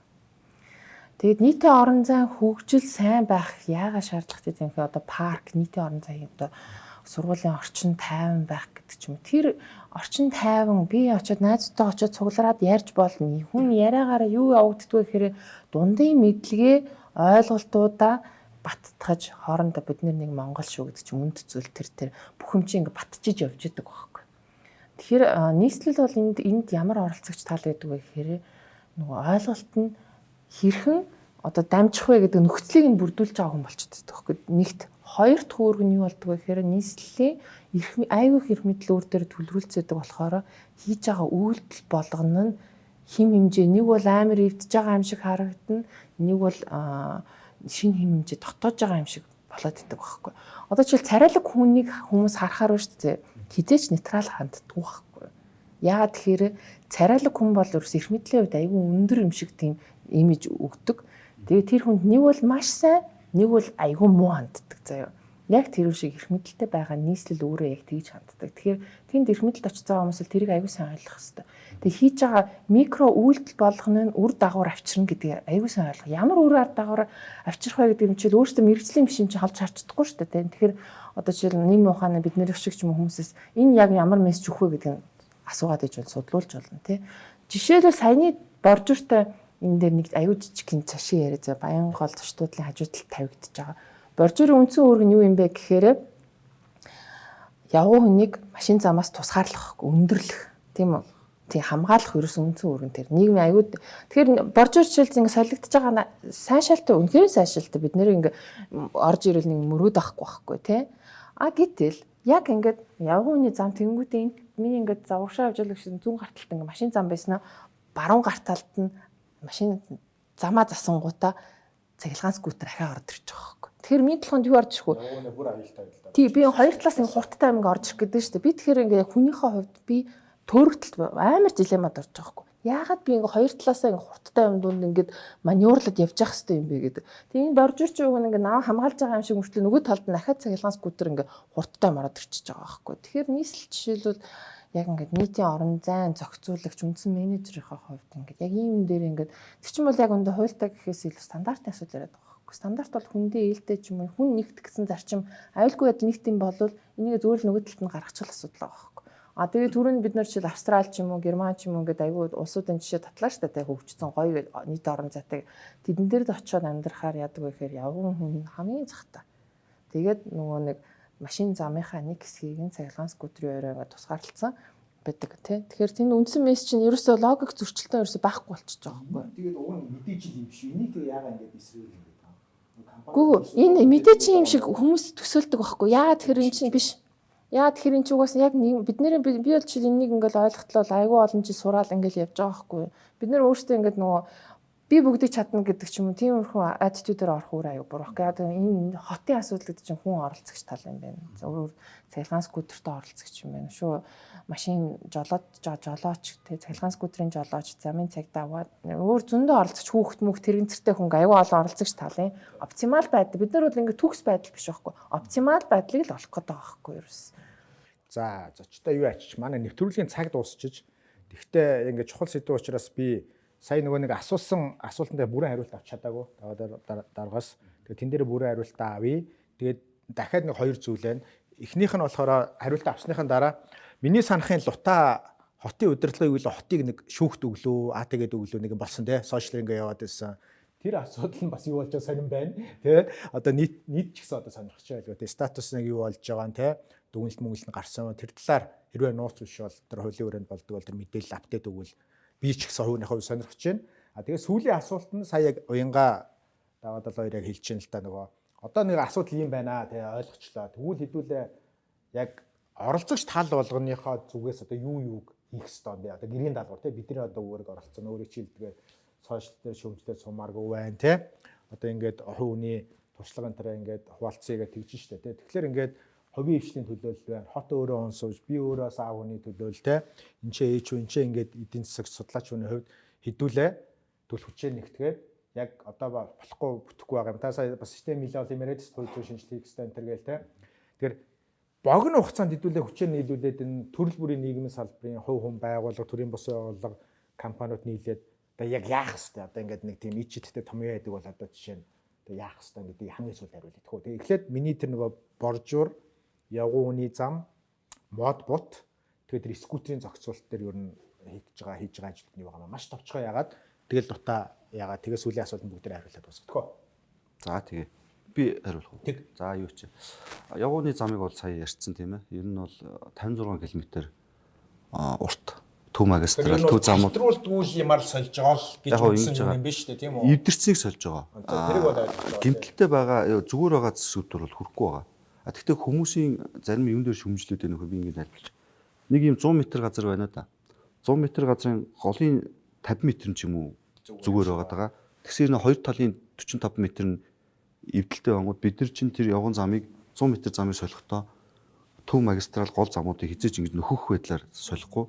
Тэгээ ерөөхдөө тэр яг хэсэг хийсэн зам дээр бид нар дүн шинжилгээ хийгээд ер нь бол 80% дээш нь эвдрэл гэмтэлтэй гэмтэлд орсон байна. Насжилтанд дууссан байна гэж болж байна. Тэгэхээр бүтнээр нь үлдээж байгаа асуудал маш их байгаа. Таад яваад үзээрэй. Тэгэхээр иргэдийн яг тэр хараад байгаа хүмүүс болохоор яг энэ хэсгийн зүгээр болгоод энийхэн зургийг над тавьчаад зүгээр зам солиод байгаа гэж хэлээд байгаа. Тийм байршуултаа нэгдүгээр, хоёрдугаарт зарим газрууд дээр бусад дид үтстэй уялдуулж байгаа. Иргэдийн болон энгийн хүмүүсийн хараад байгаа бол нөгөө айсберг гэдэг шиг мөсний дээдл хэсгийг хараад байгаа. Би бол өөрөө нөгөө хотын дид үтсүүдийг бүгдийг удирдах ажиллаж байгаа хүний хувьд бол доотл бүх асуудыг харж байгаа. Яг бол энэ чинь нөгөө 97 онд сүүлд хийгээ 2005 оноос сүүлийн 20 жил хийгдээгүй Улаанбаатар хотын 21 төрлийн кабель юуны сүүгчлийн асуудал Улаанбаатар хотод доогуур явдаг. 2005 оноос хойш нэг шинэ суугчлал хоолой доотл дээр нэмээгүй тэр нь хитэрчээд даацсан хитэрчээд шинээр дид өвцөд хийж чадахгүй болоод дэш нэг ороод байгаа байхгүй. Тэгээд насжилт нь хитэрсэн учраас бид нэр тэрийг 20 жил солиогүй тэр Улаанбаатар хотын доотлын цахилгаан болон юуны холбоол тохиолын суугчлыг хийж байгаа. Дээрээс нь 16 км үерийн усны бороо зайлуулах явган замтай байрлалууд дээр шинчилж байгаа. Дээрээс нь автозамын уялдуул гэдэг ингээд бусад дид үтцүүдээ уялдуулаад нэгэнд бид нар хэлдэж штэ. Нэг жил ингэж байснаа нэг мичээ дахиад эвдээд ахаа орно гээд бид нар тэр зарим гэмтэлтүүд дээр 80%-ийг зарим зүгээр солигдож байгаа хэсэг дээр чинь бид нар угаасаа тэрэн дээрээ бусад дид үтцийн шаардлагаасаа болоод тэрийг хуулж ав тавиад доотлолт нэгээ буцаж тавих гэдэг байгаа байхгүй. Тийм тохиолдол дээр яаж ч оцсон оновчлын үед түрүүн манай уянга хэлчихсэн шүү дээ тий. Бид нар оптимизашн гэдэг. Би ингээд 7 суур дид үтцэд бусад нийгэм их гээд 20-од байгууллагын уялдааг төвлөрүүлж өөрөө харж байгаа хүний хувьд бол энэ хэсгийг солио. Яг тэгвэл энэ чинь энэ жил авч угаасаа энэ доотлолт нь борооны ус зайлуулах систем эсвэл инженерийн сургууль хийхгүй болохгүй юм. Тэгээд бид нар тэр насжилт нь 2-3 жилийн дараа эвдэрч байгаа юмн дээр нэгэнт авсных бид нар соль чулуугаараа тавьж доотлол юмудаа хийчээ тэр чулуугаа буцаж аваад бид нар хаяггүйгээр Баянгол дүүрүүд ирэхэд 50 байрал дээр хуучин чулуугаараа шинээр хийгээд дууссан. Чингэлтэй тэр 43 байрал дээр өнөөдрийн байдлаар бусад нөгөө байшин хороол гэр ороол ус тогтдог газар дээр хийгээд дууссан байгаа. Энийг бол нуугаад байх юм байхгүй яг очиод үзэж болно. Тэгээд Улаанбаатар хотын хэмжээнд хуучин энэ хуулж асан чулуунуудаа бүр гэмтэлтэйнүүдийн ялгаа гэмтлэгүүнүүдийн нэгийг хаяггүйгээр одоогоор бол 105 байрал дээр Улаанбаатар хотын 9 дүүрэгтэй 105 байрал дээр хэсэг жижиг газар буцаага тавиад засцсан байж байгаа. Одоо нөгөө мод бут аваад байгаа бас яг ийм тайлбар авах байх. Мод бутан дээр юм байж байгаа. За мод бутан дээр замыг өргөтгөж байгаа асуудлууд байгаа, даацууд дээр байгаа. Тэрэн дээр моднуудыг авах хэсэг байгаа. Том моднуудыг бол угаасаа шилжүүлээд нөгөө насжилтаараа дийлэхгүй учраас бол бид нар авж байгаа. Жижиг буцаагуудыг бол бид нар шилжүүл гэдэг үүрэг өгж байгаа. Бид нар бол энийг бол хийх чинь нөгөө компани хийж байгаа шүү дээ. Одоо тэр Хүнүү 22-ыг саяхан миний очдог. Хүнүү 22 дээр яг юу болсон бэ гэдэг тэгвэл бодитоор ярил тэр дулааны шугам хоолой яг тэрний доор явж байгаа. Хуулиараа бол дулааны шугам хоолойны дээр мод тарьж болохгүй. Яг тэгвэл мод өөрөө доошо чих өсөр байгаа дулааны шугам болоод моогно. Тэгэхээр анх байрал байхгүй учраас 25 болоо 30 жилийн өмнө тов дулааны шугам хоолой тавьчаа сүүл тэр дээр нь бургас тарьцсан байгаа байхгүй. Тэгээд нөгөө шугам хоолойны насжилт нь дуусаад шинээр солих хэрэгтэй болно доо. Тэгэхээр хүсүүсээ компани тэрийг ухаж авч байгаа. Бодит амьдрал нь ухаж аваад тэрийг гимтэхгүй солих гэсэн чинь бороо ороод яг хажууд нь доор байгаа учраас нөгөө бургасууд нь унтсныг л аваад шилжүүлсэн байгаа байхгүй юу. Тэгээд шугам хоолойгоо тавьчаа буцаад тавьсан. Тэнгүүд ард нь номин гэдэг компани зөвшөөрөлгөөр 3 м хашгаа уршаад татцсан. Би одоо номин шаардлага тавиад манай байсагчнаа торгуул тавьчаад яж хугацаад үүрэх. Тэргээ биелүүлэхгүй надад байгаа их мэдлийн хэмжээнд би тэр номингийн байгаа юмдыг л цуцсан. Тэгээс би шүүх биш, би цагдаа биш, яаж чадахгүй. Тэгээс яг тэр асуудал дээр одоо бодож чинь шүү дээ. Хүнөө 22 энэ чинь нэг бүхэл гудамж боргосын байхгүй бол. Тэн дээр ингээд би өөрт олгоцсон эрх мэдлийн хэмжээнд бүх шаардлагатай тэмцэж байгаа. Би хувь хүний хувьдсан тэн дээр маш шүмжлэлтэй дургу байгаа. Өөрийнхөө хувьд тэгээд надад нийслэлийн засаг дарганы нэгдүгээр орлогчид хуулиараа орогдсон эрх мэдлийн хэмжээнд би бүх арга хэмжээг авсан. Гэхдээ энэ дээр надад эсэргээр хувийн компаниудаас хувь хүндээ бүр дарамт ирдэг. Зарим нь одоо сүүлдээ сошиалоор бүр нийлж бичүүлдэг болж байна. Тэгээ нийгмийнхэн төлөө ингэж явж хахад зарим хүмүүс ингэж нэмээд ингэ шүүмжилчээр одоо тэмцэгч хүний хувьд бас хэцүү байгаад байдаг бас хэлмээр байгаа. За юунд дээр юунууд дээр байгаа. Голын би бургасууд дээр бас хэлчихэ. Тийм. 66 62 он 67 оны гээд нөгөө 60 онд ч хоёр том үер болсон байдаг. Тэгээд анх байсан голын төвшнгөөсөө том үерээр уулаас нөгөө лаг шавартай орж ирээд тогтчингууд одоо байгаа яг 60 онтой харьцуулаад үзэх юм бол өрөмтлөг хийгээд насчлалын тодорхойлохоор зарим газараа бүр 11 м өдөр өндөр хүрэхээр. Гэхдээ хотын төв хэсгэр бол гайгүй 3-4 м өндөртэй.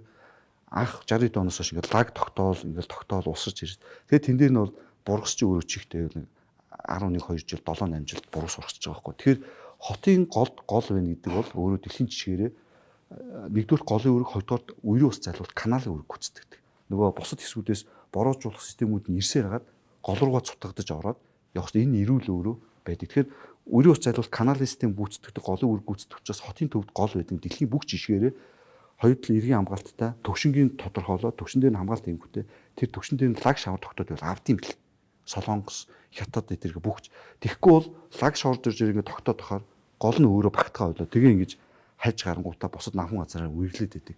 Тэгэхээр тийм асуудлаас болоод бид нэр туул сэлбийн хэсэг дээр байгаа сүүлийн 10 хэдэн жил ургасан зарим бургасуудыг бол аавн. Тэгээд тэрийг бид нэр ухаж авч анхны голын релип буюу голдөрлөгийн сэргээд тэгжиж бид нэр анхны тооцоололоор одоо ядаж 90 онд байсан туул голын суурийн түвшин дээр хүрэхгүй жил болгоо ингээд хог лаг шавар ингэсээр тогтоод. Байгаль дээр үүдэг гол бол 10-20 жил өнгөрөхөд жоохон өөрчлөлтөд явж голдөрлөөрөө ингээд лаг шаварны юм тогтоол тэ үертэй.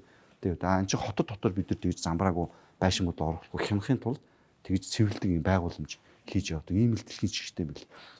За бургасыг тэгээд авж байгаа. Явгууны зам. За боржуур дээр бол бид нэр стандартаараа зөвхөн л авто замын юм дээр ийм байх хэрэгтэй гэж шаардлага тавьчихсан. Тэгээд замын компаниуд өөрөө тэрийг стандартаар хийж байгаа болохоос хот өөрөө бордюрын асуудалд ордоггүй. Бордюр төрөө хэлж исэн иргэдийг хамгаалаад байгаа гэд манай Уянган маань нийгэм талаас хараад байгаа. Би бол инженер хүн дэд үтс талаас харна. Дэд үтс талаас харахаар бордюр гэдэг бол өөрөө чулуун хүнд хийцлэл авто замыг энүүгээр дуусгаж байгаа. Ийшээ халтруулахгүй энэ дээр дац эндүүдлэг өгөхөд хашлаг болж ингэж эмзээр болдог гэсэн үг. Энийг одоо бид нар байшин ингээд айл засвар өгöd хамгийн доотлолоор нөгөө бэлэн төс гээл хүүхэд байхад хийгээд эмждэг шиг тийм эмзээрийн үүрэгтэй өөрөө хүнд юм чулуу байдаг. Бордюрын насцалт чулуун байгаад сайн байх юм бол гэмтэхгүй бордюр гэмтэхгүй байснараа өөрөө цаашид мэдээж машин давхгүйгаас гадна үерийн ус тэр нөгөө автозамын гэмтлийг үүсэхгүй баг. Автозам өөрөө юунаас хэлж гэмтдэг вэ? Яг шүт шиг нэг хэсэг гадаас ус ороод ингэ явах юм бол дотоороо цуураа авчдаг. Тэгээ маш хурдан эвдрэл гардаг. Тэрийг засахын тулд маш их мөнгө ордог. Тэгээд автозам дээр бид нар арчилгаа үйлчилгээгээ инженерийн хувьд оновчлолтой бага байхын тулд эвдрэл багтаа сайн бордюрууд стандартаараа тавьжиж манай бордюр дээр яг яриул ингэ зөндөө юм байгаа. Хуучин муу бордюрууд хийдэг нөгөө бетоны маркын тэмцдэг даацаа авдаг. Яг бид нар чулуу хийж байгаа гэвэл чулуу чи өөрөө хагардаг хэрнээ байгалийн нэгт өндөртэй учраас бороо нар салхинд хамгийн төсвөртэй. Бетон хийцэл өөрөө эвдэрдгүй юм шиг хэрнээ нар салхинд төсвөргөө урсаа авчдаг байхгүй. Тэгэхээр ингээд энэ дээр ингээд нөгөө яг инженерийн талаас чсэн тэр оновчлолын талаас чинь тайлбарлуу зөндөө тайлбарлана. За би тэр тендерийн асуудлыг бол хэлсэн 13 компани хуулиараа орж ирээд ингэж орж ирээд ингээд манай нэг одоо төлөөлөл компани байж байна. Би бол Таса компанийн захирлыг бол өмнө огт дээр таньдаг байсан. Сая би энэ ажил дээр асуудлууд гараад байгаа учраас өөрийн биеэр 7 хоногт очсныг шалгаж ажиллаж байгаа учраас 13 гүйцэтгэгч компани захирлуудаа нээлттэй уулзаж байгаа. Одоо болохгүй шатгаа болох юм уу те одоо? Болохгүй байгаа хоёр компани дээр мэдээлэл өгөө явж байгаа. Зогсооно гэж ажиллана. Удаан явж байгаа чанаргүй явж байгаа. Бид нар ч удаан чанаргүй явж байгаа ажлуудыг ер нь шалгаж байгаа. Би 7 хоногт 2 өдөр ер нь өөрөө ингэж явж байрлууд дээр дандаа шалгаж байгаа. Тэгээд засуулж байгаа болохгүй байгаа компаниуд хариуцлага тооцсон, солиулна. Солиулаад чанарын хэмжээнд хүрсэн байна аав. За тэгээд дээрэс нь явган замуудыг хийхэд би бас нэг юм хэлэхэд хувийн ишлүүтэй нэлээд тэр зөвшөөрлөгөө давж өргөтгөл байсан дэр нэлээд хөвдөж байгаа. Яг бол тэд нар хувийн бизнес их ашгаа бодоод зөвшөөрлөгөөр барьцдаг. Тэгээд биднээс нөгөө явган зам зүйлэг байгууламжийг байхгүй болсон. Ялангуяа ихтлүүрийн орчим тийм ээ. Би тэрүүгээр амьдэрдэг учраас их явдаг. Тэр чинь хуучин бол ингээд сосиж мэд аюу гой том өргөн явган замтай хүн 50 алхаж болохоор хажуугаар нь хүмүүс яваа. Тэгээд тэрс ногоон байгууламжтай байсан юм. Бүгд замбраагүй өргөтгөл бариад нэг өргөтгөл барьж, дахиж өргөтгөл барьж, 3 өргөтгөл барьсан. Тэгээд дахиад довжоо өрөөд тэнгууд бүр авцам тулцж байгаа байхгүй. зөвшөөрлгүй. Тэнгүүд хувийн ичнүүд ингээд зөвшөөрлгүй өргөтгөл яваад. Бид нар бол тэн дээр байцаагч нар ажиллаад сүүлийн 1 жилээр ажиллаад буулгахыг буулгаад ингээд мэлээ үдчихэж байгаа. Гэхдээ буцаад заримд гэрчлэгийг авцсан, газар их авцсан ч шүүхтэр очиж. Тэг шүүхтэр очсон маргааныг бид нар яц чаддаг. Шүүхтэр явж байгаа юм дэж хүрх. Тэгээ ингээд бид нарт олгоцсон сүлд хийж байгаа бүх тэр замбараг барьж байгаа өргөтгөл юмнуудыг бол чадлахын хэмжээндээ бол нураах, буулгах асуудлуудыг бол авч байгаа. Тэгжиж нийтийн эзэмшлийн талбайд зөв ороод хот өөрөө шин дэд үтсэж тэлжиж иргэд маань өөрөө сайхан амьдрна. Мэдээж бүх бизнесүүдэд боо хийж бодохгүй байгаа. Тэр хүмүүс бизнес хийх хэрэгтэй тодорхой хэмжээнд. Хотуудад бид нар Европцсан Австралид ингээд очиод тодорхой хэмжээний өргөтгөлүүд байдаг тийм ээ. Хувь үйлчлүүд ингээд гудамжиндаа бизнес хийгээд хүмүүс сайхан амьдрна. Гэхдээ тэр чинь ямар стандартаар, ямар зохицуулалтаар явах үгээд түрүү хэлжсэн бид нар тэр нөгөө нэг түүцний стандарт бол байдаг. Тэр нь одоо байгаа түүцнийх биш. Тийм учраас түүцнийхэнтэй бол зарчмын үед ярьсаар хагаад болиулж байгаа. Тэр бол зөв. Би түүцнийхэнд бол дөрвөн бодиттой санал тавьж ирсэн. Намайг мушгаал. Улаанбаатар хотод байгаа 16 зах дээр лангуунууд дээр нийслэл зуучиж оруулж өгье. Ажил эрхлэлтэн дээр нь хий. Дээрээс нь шаардлагатай бол хамтарч ажиллаад би түүц гэдэг нэртэй франчайз хийхэд тусалъя. Манай нийслэлийн инновацийн газар дээр байна. Хөнгөлөлтөө зэсэмдэн туслая гэсэн. Өөрснөө орж ирж хувь хүнээр бат яралт гэдэг хуульчтай орж ирж өрөөнд байгаа наваа зовтгоош гсэн шүү дээ. Тэгж өөрснөө дайрж хувь хүнийг хэрүүл болгож ингэж дайрчаад өнөөдөр болохоор тэр хүнс хохирсон юм шиг яриад байгаа байхгүй. Үгүй бид нар бол тэднэр дээр бүх шинжтэй төрөөс бодлого бариад дэмжлэгүүдийн бүгдийн санал тавьж байгаа.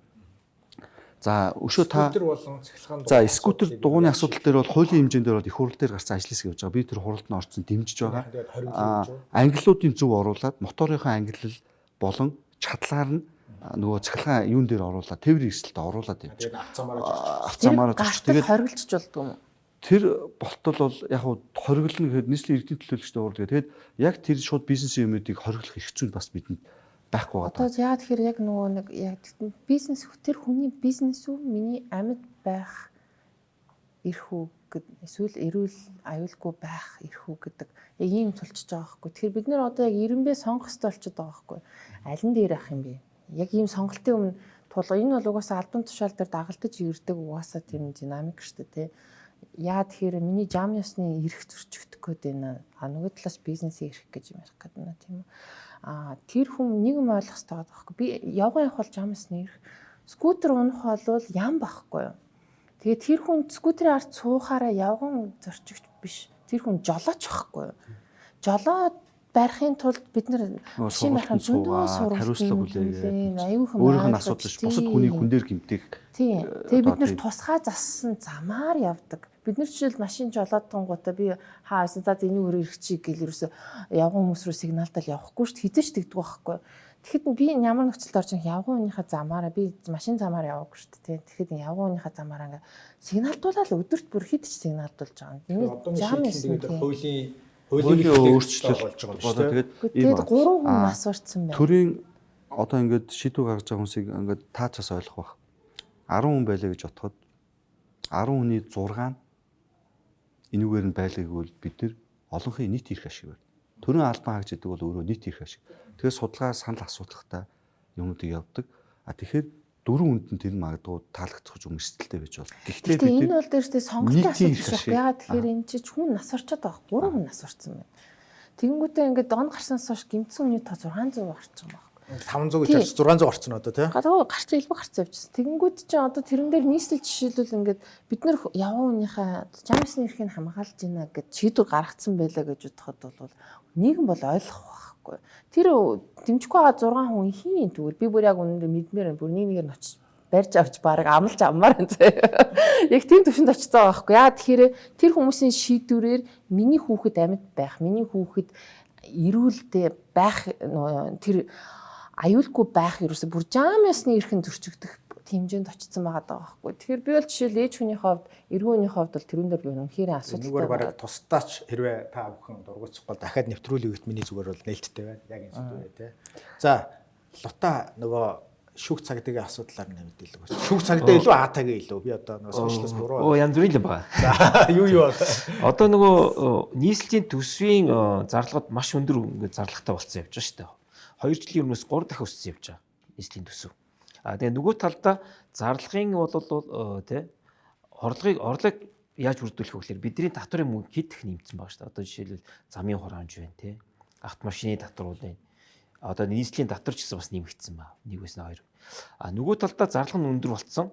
Тэгээд зарлагын талдаа бол хяналт аюул сул байгаа. Тэгээд төсөө батлахдаа олон нийтийн хилцүүл хийх хэрэгтэй. Одоо төсвийн тухай хууль байгаа шүү дээ. Тэр хуулиа баримтлахгүй байна. Тэр байтугай улсын төсөвтэй нодлон улсын төсөв батлагдаагүй байхад нийслэлийн төсөө батлаа явцсан. Тэгээд тэрэн дээр хяналт шалгалт тавих ёстой 45 төлөөлөгч ерөөсөө ажлыг хийхгүй гэж харж байна. 45 төлөөлөгчийн хэдэн нэв тий бүгдээрээ нийслэл дээр ингээд албан тушаалтай. Тэгэхээр Нямбатараасаа өөрөөс нь ажил авж байгаа албан тушаалтан болцсон байхгүй нийслэлийн төлөөлөгчд маань. Энэ бол яг нөгөө эрх мэдлийн хуваарлтын бие биендээ хяналт тавьдаг энэ зарчим бол ерөөсөн байхгүй алдагдсан. Тийм учраас би авилгатай тэмцэх газарт те Нямбатарын энэ төсвийн зарлагын асуудлыг шалгаж өгөөч 7 сарын 7-нд өгсөн. Одоо 60 хоног болж байна. А мөн одоо хариу ирсэн. ирээгүй. Ямар нэг юм болоогүй. Одоо мэдхгүй АТ-гээд юу болж байгаа юм. А мөн би нээлттэй өргөдөл санаачлаад онлайн өргөдөл санаачлаад петишн санаачлаад одоо нийслэлийн зарлага дээр тий улсын их хурлаас хяналт шалгалт явуулаач гэд би 8 сарын 15-нд санаачлах гарсан орцсон байгаа. Уг нь бол хяналт шалгалт явуулахад бол 70 мянган үнийн санал авах хэрэгтэй мэлээ. Гэтэл одоогийн байдлаар бол 13 мянган үнийн санал авсан байгаа. Тийм учраас олон нийтийн дэмжлэг л одоо тий одоо хэрэгтэй байна. Одоо ялангуяа нийслэлийн төлж байгаа татврын мөнгөөр одоо ингээд өрн царан хийгээд ингээд цацаад байвал одоо бид нар Ийм хоёр зүйл байгаа юм ба шүү дээ. тийм. Тэгэхээр бид нар одоо ямар ч нэг нийслэлийн энэ зарлага дээр бид нар нөгөө итгэв санаачлал гаргаад одоо их хурлаас ядаж тэр нэг хуулийн дагуу байна уу, зарлага нь хуулийн дагуу байна уу, төсвийн тухай хуулиа баримталж гин үү, тендерийн хуулиа баримталж гин үү гэдэг дээр шалгалт явуулах хэрэгтэй гэж би Энэ дээр нь статус ямар байгаа юм бол танд мэдээлэл байгаа юм болов уу? Энэ дээр гарыг гаргасан хоёр гомдол санал. За би тэрийг мэдэхгүй л дээ. Юм дээр өөр байгууллага хамааралгүй байж байгаа холбогдолтой юм бол холбогдоогүй. Юун дээр төсөв дээр гээд хэлэхэд яг юм байж байгаа. Би бол ясаа өмнө ингэж боддог байсан. Яг лоточ шиг яг ингэж боддог байсан. Тэгээд одоо ингэ харж байхад том улсын ажил, том ажлууд юун дээр явдаг вэ? Хамгийн чухал бол эв нэгдэл гэдэг юм. Уур ухаандаа биш. Ер нь бол эв нэгдэл. Том стратеги холбогдолтой ч юм олон нийтийг хамарсан том ажил, нийгмийн өөрчлөлт гэдэг бол ажил хизээ сайд нийгэм өөрчлөгдөв бол хүн эв нэгдэлтэй байна. ийм баа шүү дээ. Хууль байгаа шүү дээ. Төсвийн тухай хууль гэж байгаа. Нийслэлийн би төсвийн хуулийнхаа дагуу олон нийтийн хилцүүл хийх ёстой. Тэрнийг би тэн дээр хариулт зөрчөөд байгаа байхгүй. Би нөгөө нэг үндсийг хэлж байгаад би нөгөө хууль дээр бол ингэж ярихгүй биелүүлэх асуудал байна шүү дээ. Суурийг хэлж байгаад ингээд юмар нэм хариулах гэдэг байгаа байхгүй. Тэгэхээр өмнө нь болохоор ингээд хүмүүс за гэр бүл дотор ч юм уу те чи иймэр ингээл нөгөө нэгнийхээ харыг хардах шиг гээд хэрүүл хийгээл яваадахаар юм өөрчлөгддөг. Тэгэл ер нь бол одоо ингээд зүгээр хамгийн энгийнээр жишээ авахад сул байгаа гişүүд бол дандаа попорч юм ярьдаг. Ус төрчд гэж ярьдаг. Попорч худлаа юм. Тэгээд иргэн таалагддаг. Дандаа төсвийн мөнгө их байна. Буруу зарцуулагдж байна. Тэгээд тийм ярихаар иргэд их таалархаж хүлээж авдаг. Гоё юм. Үнийн юм яриад юм өөрчлөх нь ч хүлээж авдаг. Гэр бүл дотор ч гэсэн тийм шүү дээ. Бид нар үр хүүхдүүд дүүнэртэй үнэн үгийг хэлэхээр хүн маш муу хүлээж авдаг. Гэхдээ тэрийг зөв ойлгох хэрэгтэй. Хүн өөрөө магтуулах дуртай. Хин нэгэн одоо албан тушаал түрүү манай уянган хэлж төрийн албан тушаал хийж байгаад нөгөө сэтгэл зүйн ясаж тийм дайралтууд игээд муу мухайг нь харуулж хүмүүс баярлдаг. Тэнгүүд зүгээр юм сул ус төрчдөг попордог хүмүүс дандаа нэг тийм ерөнхий юм ярьдаг. Нийслэлийн төсөв ихсэж байгаа бол маш сайн асуудал. Замын автомашины татвар тэр 4-5 дахин нэмэх хэрэгтэй. Би тэрийнхэн тайлбаруудыг одоо хэлье. Тэгээд нийслэлийн 45 төлөөлөгчнөөс өөрснөө хяналтаа сайн тавьж байгаа. Яг төсвийн тэр худалдаа авалтын төлөвөө хууль заасныхаа дагуу тендерийн цэгийн дээр ч тавигдж байгаа. Анхных нь жилийн төлөвлөгөөнд бүтнээрээ тавигддаг дүнтэйгээ жагсаалттайгаа энийг бүгд мэднэ. Одоо хүснэ ороод Google-оор ороод харчих болно. Тэгээд эдийн төлөөлөгчдөр орж өөрчлөгдөх болгонд тэднээс мэдээлүүд нь ажилнараа хэмжээгээрээ метр квадратаар ингээд жилийн төлөв тавигддаг. Хуульд нийцүүлээд тэр сонсгол хилцүүлгүүдийг хийж байгаа. Манай нэг иргэдийн айгүй олон хүмүүсийн асуудал үүд юм би өөрөө ингээд мэдээлэл авахгүй явж байгаа зар мар тавьж байгаа ингэж үлдэнгүүтээ дараа нь гинт сэрэнгүүтээ мэдээлэл өгсөнгүүгээ уурлаад идэх. Тэгээ буцаад ухаад үзэхээр тэр мэдээлэл юмнууд нь бүгд явсан байдаг. Өөрөө оролцоог байж хагаад дараа нь гинт сэрэнгүүтээ ингээ уурлаад хардаад байдаг. Хүнд хардах хэрэг байж болно. Хардах хэрэг байж болно. Гэхдээ гэр бүл амьдрал дээр компани дотор ч гэсэн хардах хэрэг нь хэтрээд дандаа хүнийхээ муу талыг олж ирээд хүмүүс амьдрал өдөлдөг. Улаанбаатар хотын хувьд нь шүү дээ, юм хийж байгаа монголчууд цөөхүлээ. Одоо ихэнх нь ингээд мэддэг хамааралгүй хүмүүс болчлоо. Одоо яг үнгээ хэлэхэд нэгнийгээ бүгдээрээ мэднэ. Хэдэн жилийн амьдралаа танихгүй хүмүүс биш. нэгнийгээ дэмжиж ойлгуулад бүтээн байгуулалтанд ороод ингээд явал Монгол улс ажил. Тэгэхгүй нэгнийхэн ажлыг унгаагаал попрол их мэдл олгоод нэгнийгээ харлах гал хүмүүс таалагдгаал олон дагаж авчгаал өмнөх үеийн бидний ах шиг яваад байх юм бол хизээч хөдлөхгүй. Манай босоо гамбагийн жишээ шүү дээ. Сайхан ярьдаг. Ямар ч мэдлэг юм байхгүй. Тийм ээ. Тэгээ попорч ярьдаг, иргэдэд таалагддаг. Үнэн зүйлийг яриад тавьж байгаа хүмүүс бол хүн сонсдгүй үздэг. Тэгэхээр одоо бид нар ийм одоо боловсралтай залуучууд нийгмээ сайхан авч явахын тулд зарим зүйлийг өөрсдөө одоо таван туулаад тэр зөв зүйлийг бол хийх хэрэгтэй болж байна. Попорч. Төрөний тэр юуны үн дээр биш үү те. Би түрүүн хоёр нийтийн тээврийн үнж яригдсан. Замын үн дээр яхад ийм байж байгаа. Би одоо нэг ийм судалгаа хийж байгаа. 2-3 газруудаар. Тэр ямар судалгаа гэвэл хөгжсөн орнуудад ягаад зүв бодоо бид нар бол тэрний араас явж байгаа. Эрчимтэй хөгжиж байгаа. Тэр хөгжсөн орнууд яг л бидний шиг зовлон туулсан шүү дээ. Агарын бохирдол төгжрөл ингээл бүхэл асуудлууд. Лондон ч 2 удаа манайх шиг том агарын бохирдолтой байсан. Бээжин ч бас байсан. Бээж одоо зүгээр болсон юм. Ялгаахгүй шүү дээ. Үйлдвэрүүдэд гаргаад дугаар хязгаалт мязгаалт. Энэ Улаанбаатар хотын өнөөдөр хийж байгаа нэгч зүгээр хүний санаанаас хийсэн юм байхгүй. Эний дандаа архитектор, мэрэгжлийн хүмүүс дэлхийн бусад хотуудын өнгөрсөн 100 жилүүдийн түүхүүдээс түүж арга хэмжээ хэрэгжүүлж байгаа. За тэгээд ингээд харахад эдийн засгийн бүтцийн үед манай дээр нэг би түрүүн та хаагаад нэг юм ярих гэдэг чинь. Би одоо нэг зүйлийг аягүй сайн ойлгоо. Бид нар нэгдүгээр макро эдийн засаг мэддэг юм байна. Хоёрдугаар бид эдийн засгийн бүтцийг зөв авч чаддаг учраас өөрөө өөртөө эдийн засгийн хөгжлөөр боогод байт юм байна. Тэгээс Монгол улс цөөхөн хамтаа баялаг ихтэй маш их боломж байгаа. Бид нар нөгөө яриад байдаг шүү дээ. 3 сая хүн ам ингэж ядуу амьдрал хөгжүүлэх боломж байна. Тэгэхээр бид нар макро эдийн засаг дээрээ хуулиудаараа гаднаас хөрөнгө оруулалт зээл авах гадны том одоо компани үйлдвэрүүд Монголд өгч төр боломжийг нээх хэрэгтэй. Тэгээ дээрэс нь өөрсдөө зээл, бонд, хөрөнгө оруулалтууд авах эрхээ нээх хэрэгтэй. Манай хуулиараа хоригдсон. Алдагдгүй төсөвгээд татварын жоохон авч байгаа мөнгөөс илүү зарлаг гаргаж болохгүйгээд хуулиараа аваачаад тэрийг боогоо ачдаг. Өөрөөсөө тэгдэг үндэстэй юм байна. Нэгдүгээр. Хоёрдугаар биднээс эдийн засгийн бүтэц өөрөө буруу буюу энгийнээр ярихад энэ зүүн Улаанбаатар хотод 12-3 том тоглолт боллоо. Дандаа рекорд ивдэж байна. Тоглолтуудынх нь одоо үзэл хандлт. Тэгэхээр тэр юу хэлэх гээд байна нөхөр одоо бид нар бол бидж байгаа Австралид амьдарч байна. Австрал бид нар цахилгаан айгу үнэтэй байдаг. Үнэтэй байдаг. Ус үнэтэй. Байрны төрөөс үнэтэй. Та яг адилхан Япон, Герман, Америкт очиод яг суур дэд бүтцүүдийн үн нэлийн үнэтэй байдаг. Тэгээ тэрийг хүн хэмндэг. Тэгээд тэнд орсон мөнгө чи өөрөө тэр салбарыгаа хөгжүүлээд салбар зүг явж иж эрүүл аюулгүй дэд бүтцтэй суур нийгэм бий болдог. Хотууд. Манад усны үн 1 мөнгө 50 төгрөг. Бүр өмнө тоолор байхгүй үнэгүй байсан.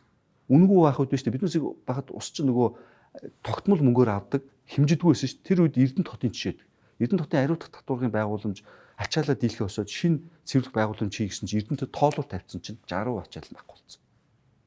Тэгэхээр тэр юу гэсэн хөө тэр үед үнэгүй байхад усыг бид нар хүүхэд байхад одоо намайг хүүхэд байхад крантыг осож айлууд юу залгачаа цонхоор онгоолоо зүлэг мүлэг гадагшаа ингээл асгаад бичдэг шүү. Тэгэхэд тэр усыг тэрийг зөөх гэж маш их засвар үйлчлэгээ мөнгө ноцоос ажиллаад усын ариутгаад ингэж байгаа юм зүгээр зүлэг услаад ингэж тэр болохгүй. Тэгэхээр юу ч хэлэх гээд байна вөхөр бид нар өөрөө Монгол хүний гэр бүлийн дундад зарцуулж байгаа зардал ач холбогдол өгж байгааг судалгаа би хэлгээд харж байхад одоо би дуусгаагүй. Шоу, концерт, арх тамхи, пив. Бусад төрөний манай уянгагийн хэлээдсэн тансаг хэрэглээнд маш их. Тэгсэн хэрнээ ус, цахилгаан, дулаан, хог, бохир усан та баг үн үүдгүй. Юунаас болоод энэ салбар чинь дампуурсан. Бүгд дампуурсан. Дулаан үнэгүй. Дулаан ягаад үнэгүй? Дулаан тоолор байхгүй.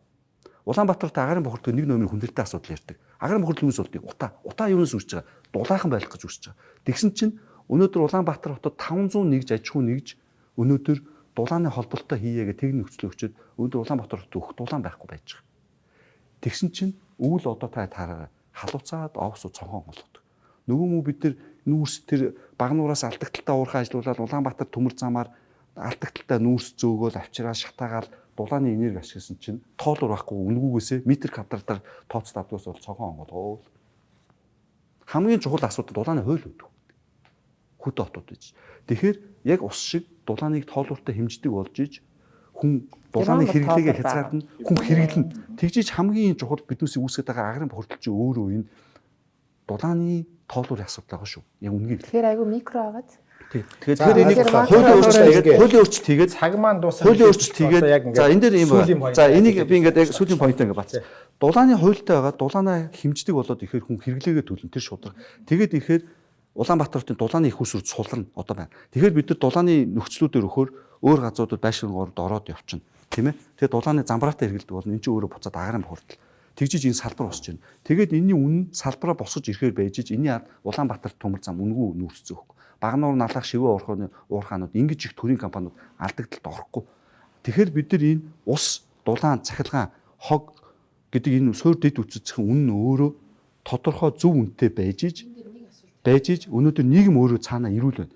Тэгэхгүй эднүүс нь ингээд дандаа хямдхан татаастай яваад байхаар салбарууд өөрөө салбаруудаараа дампуураад байгаа байхгүй. Эрчим хүчний салбар дампуурж байна. Ягаад тэр ТЭЦ 3 мөрөв тэр шинжил хийхгүй байгаа чинь яг суурь шалтгаан энэ واخхгүй юу? Хүмүүс яг тэгж ухаж нөгөө нэг суурь шалтгаанаар нь ойлгохгүй төрийн албан агчдыг ажлаа хийхгүй өнөд. Угу цалин байхгүй, хөрөнгө оруулалт байхгүй, төсөв мөнгөд байхгүй. Ягаад гэвэл энэ чинь өөрөө зардлаад тийхгүй хэд дахин өндөр татаастай явж байгаа салбарууд шүү дээ. Би өнөөдөр багнуудаар очиод үтсэн 40 жил болж байгаа станц дампуурах гал одоо галын байдалтай л ажиллаж байна. Энэ үлийг яад авах уу гэд. За тэгээд ингээд яхаар бид нар зүгээр би нэг л юм байна. Энэ бүх хөрөнгө оруулалтуудыг шийдэж болно. Монгол улс боломж байна. Татна хэдэн тэрбум доллароос татаад иж болно. Хөрөнгө оруулалтыг хийгээд 20 30 жилийн хугацаанд сопр юм уу Европоос бол евро 2% хүүтэй авч болж байна. Бид нар баг л тэр зээлээ аваад том банкуудад хийчихэд ус ашиг шийдэж болохоор байна. Энэ менежмент хийх бидэд макро эдийн боломж байна. Бид нар дээр хуулийн боломж өгдөг юм байна. Бид нар макро эдийн засгийн хуулиа мэддэг юм байна. Тэгвэл Монгол улс сангийн яам үеийн үед байсан. Сангийн яам компаниар утвал нягтлан сан тэгээс эдийн засаг төлөвлөгч биш. Тэгэд манайх эдийн засгийн яамаа нэг татан буулгаад нэг үүсгэн байгуулдаг. Тэгэд эдийн засгийн яам хамгийн ач холбогддог байхгүй. Энд мөнгөний бодлого юм чинь төвлөрүүлж барьж явж явах хэвээр гол яам нь байж хаад хизээ аж ахуйн нэгж компани байгууллагынхаа нягтлангаар бизнесээ өдөрдүүлж ирсэн. Тийм бид юм уу? Бид тэр компани дээр ажиллаж байгаад компани нягтлан байгууллагын бизнесийг өдөрдөө. Байгууллагын бизнесийг байгууллагын эзэн эсвэл том улсын хуучин социалист Оросын тогтолцоогоор эдийн засгчдын өдөрдөж байна. Тэгэд Монгол улсыг хардаа сангийн яам бүх бодлого юмаа барьж бариад байдаг. Энэ чинь нягтлан шүү дээ улсын. За ойлголоо. Тэгэхээр эдийн засгийн бодлого макро эдийн засаг асуугаа тэгээ дуусгая. Тэгэхгүй бол нөгөө цаг 30 минут болчихлоо. 50 минут гэсэн чинь. Сайн нөгөө нэг юу ярьсаж тоолор моолор гэдэг ч юм уу ингээд нөгөө нэг хяналтын хэлбэр рүү орвол яг гэхдээ тэрэн дээр ингээд нөгөө жишээ нь ингээд офис хийсэн шүү дээ цонхон хангалгаж ингээд тий. Жишээлбэл ингээд нөгөө дулаан авч байгаа жишээл за би өрх толгоос ээжийнхээ хувьд за би ингээд гэр хороол байшингаа халаадаг ч юм дулаанаар халаадаг гэж бодъё л да. Тэнгүүтээ миний байшин төвийн дулаанаар хаалж байгаад би өрх толгойлж байгаа юм чи надаас маш их санхүүгийн зардал гарч байгаа. Би байшингаа дулаалах ямар ч чадваргүй. Тэгэхээр яг энэ кейс дээр бол жишээлбэл юу орж иж юм гэхээр над дээр жишээл ийм нэг санхүүгийн дарамтын хяналтын ингээд юм орж ирэх гэж шүү дээ. Тэгэхэд энэ дээр бол зөвхөн нийслэл биш над дээр одоо нийгмийн хамгааллын бодлогод орж ирэх шаардлагатай байхгүй тийм биз? Одоо жишээл боловсролын яам ч юм уу те одоо нийгэм хамгааллын өөр ямар үүрэгтэй яамууд шүү дээ те барилгын яам гэдэг чинь ийм олон яамны бодлого над дээр орж ирж байж би хүүхдүүд ингээд сургуультай явсан хойгуур одоо жишээл над хөнгөлөлттэй зээлэр ч юм байшингаа дулаалах гэдэг. Тэгжээж би дулаан алдагдлаа багасгах гээд байна тийм аа. Тэгэхээр яг аюу өөр гурван яамны асуудал орж ирэх гэж шин над дээр зөвхөн микро юм дээр. Тэгэхээр энэ дээр нийслэлийн бодлон гараад ирчлээ гэж бодъё тэгж байгаа тийм. Тэгэхэд нийслэлийг бусад яам нь хэд дэмжиж байгаа. Ер нь бол яг уялдаад ажилдаг. Гэхдээ одоо юу гэх юм энэ чинь аюу том хуулиудын өөрчлөлт тэр хүмүүс бас хүлээж авдаггүй. Бид нар бол одоо ингэж жишээлбэл би сая томилогдоод 11 сар болж байна. Нэлээд олон хуулиудын өөрчлөлтүүд өгсөн. Одоо хүртэл өргөн баригдаж яг таг. Тендер хуульж байгаа. Тэр аюу бусадын жил гэж байна шүү дээ. 8 хууль дээр би өөрчлөлтүүдийн саналаа өгсөн. Түн дэд үтсэн юм дээ. Тэгээд цаашид өөрчлөлт хуулийн залтууд маш их байна. Манай хуулиуд өөрөө өөрчлөлт бид нар өөрөөсөө дэгээдээд аюу олон юм дэр. Одоо хамгийн би энгийн 2 хууль яг хэмнэлтийн тухай. Хэмнэлтийн тухай хууль тендер хууль гэж. Маш энгийн. Хэмнэлтийн тухай хуулиараа яг албан ёсоор бичсэн төрийн бүх албан хаагчдаа компьютер авч болохгүй гэсэн хууль нь одоо хүртэл хүчинтэй байгаа шүү дээ. Одоо болоочтой. 2025 одоо компьютер авахгүй яаж ажиллах юм? Тэгээ тийм мангар хууль биччихээд өнөөдөр тэр хуулиа хамгаалаад байж байгаа их хурлын гишүүд нь ичээчтэй. Та хэмнэлтийн тухай хуулийг хараарай. Би хэмнэлтийн хуулийг хариу зөндөө байгаа шүү дахиад. Тэгээ хууль биелүүлээгүйгээ төрийн албан хаагчтай гэдэг. Их хурлын гишүүдэн тэр хуулиудаа өөрчлөлтөө. Тийм мангар хуультай өнөөдөр тендер хуулиа хараад би яг бичиж тодорхой залтаа хямд үнээр шалгаруулдаг тийм дампуу юм гэж одоо хаана гэдэг. Чанар амьдралын чанар ярил л та. Банк худалдаад аваад иж. Би 2 хууль ярьж байгаа шүү. Би 8 хуулийн өөрчлөлт өөрөө бичиж өгсөн. Өнөөдөр өргөн баригдахгүй байж байгаа шүү.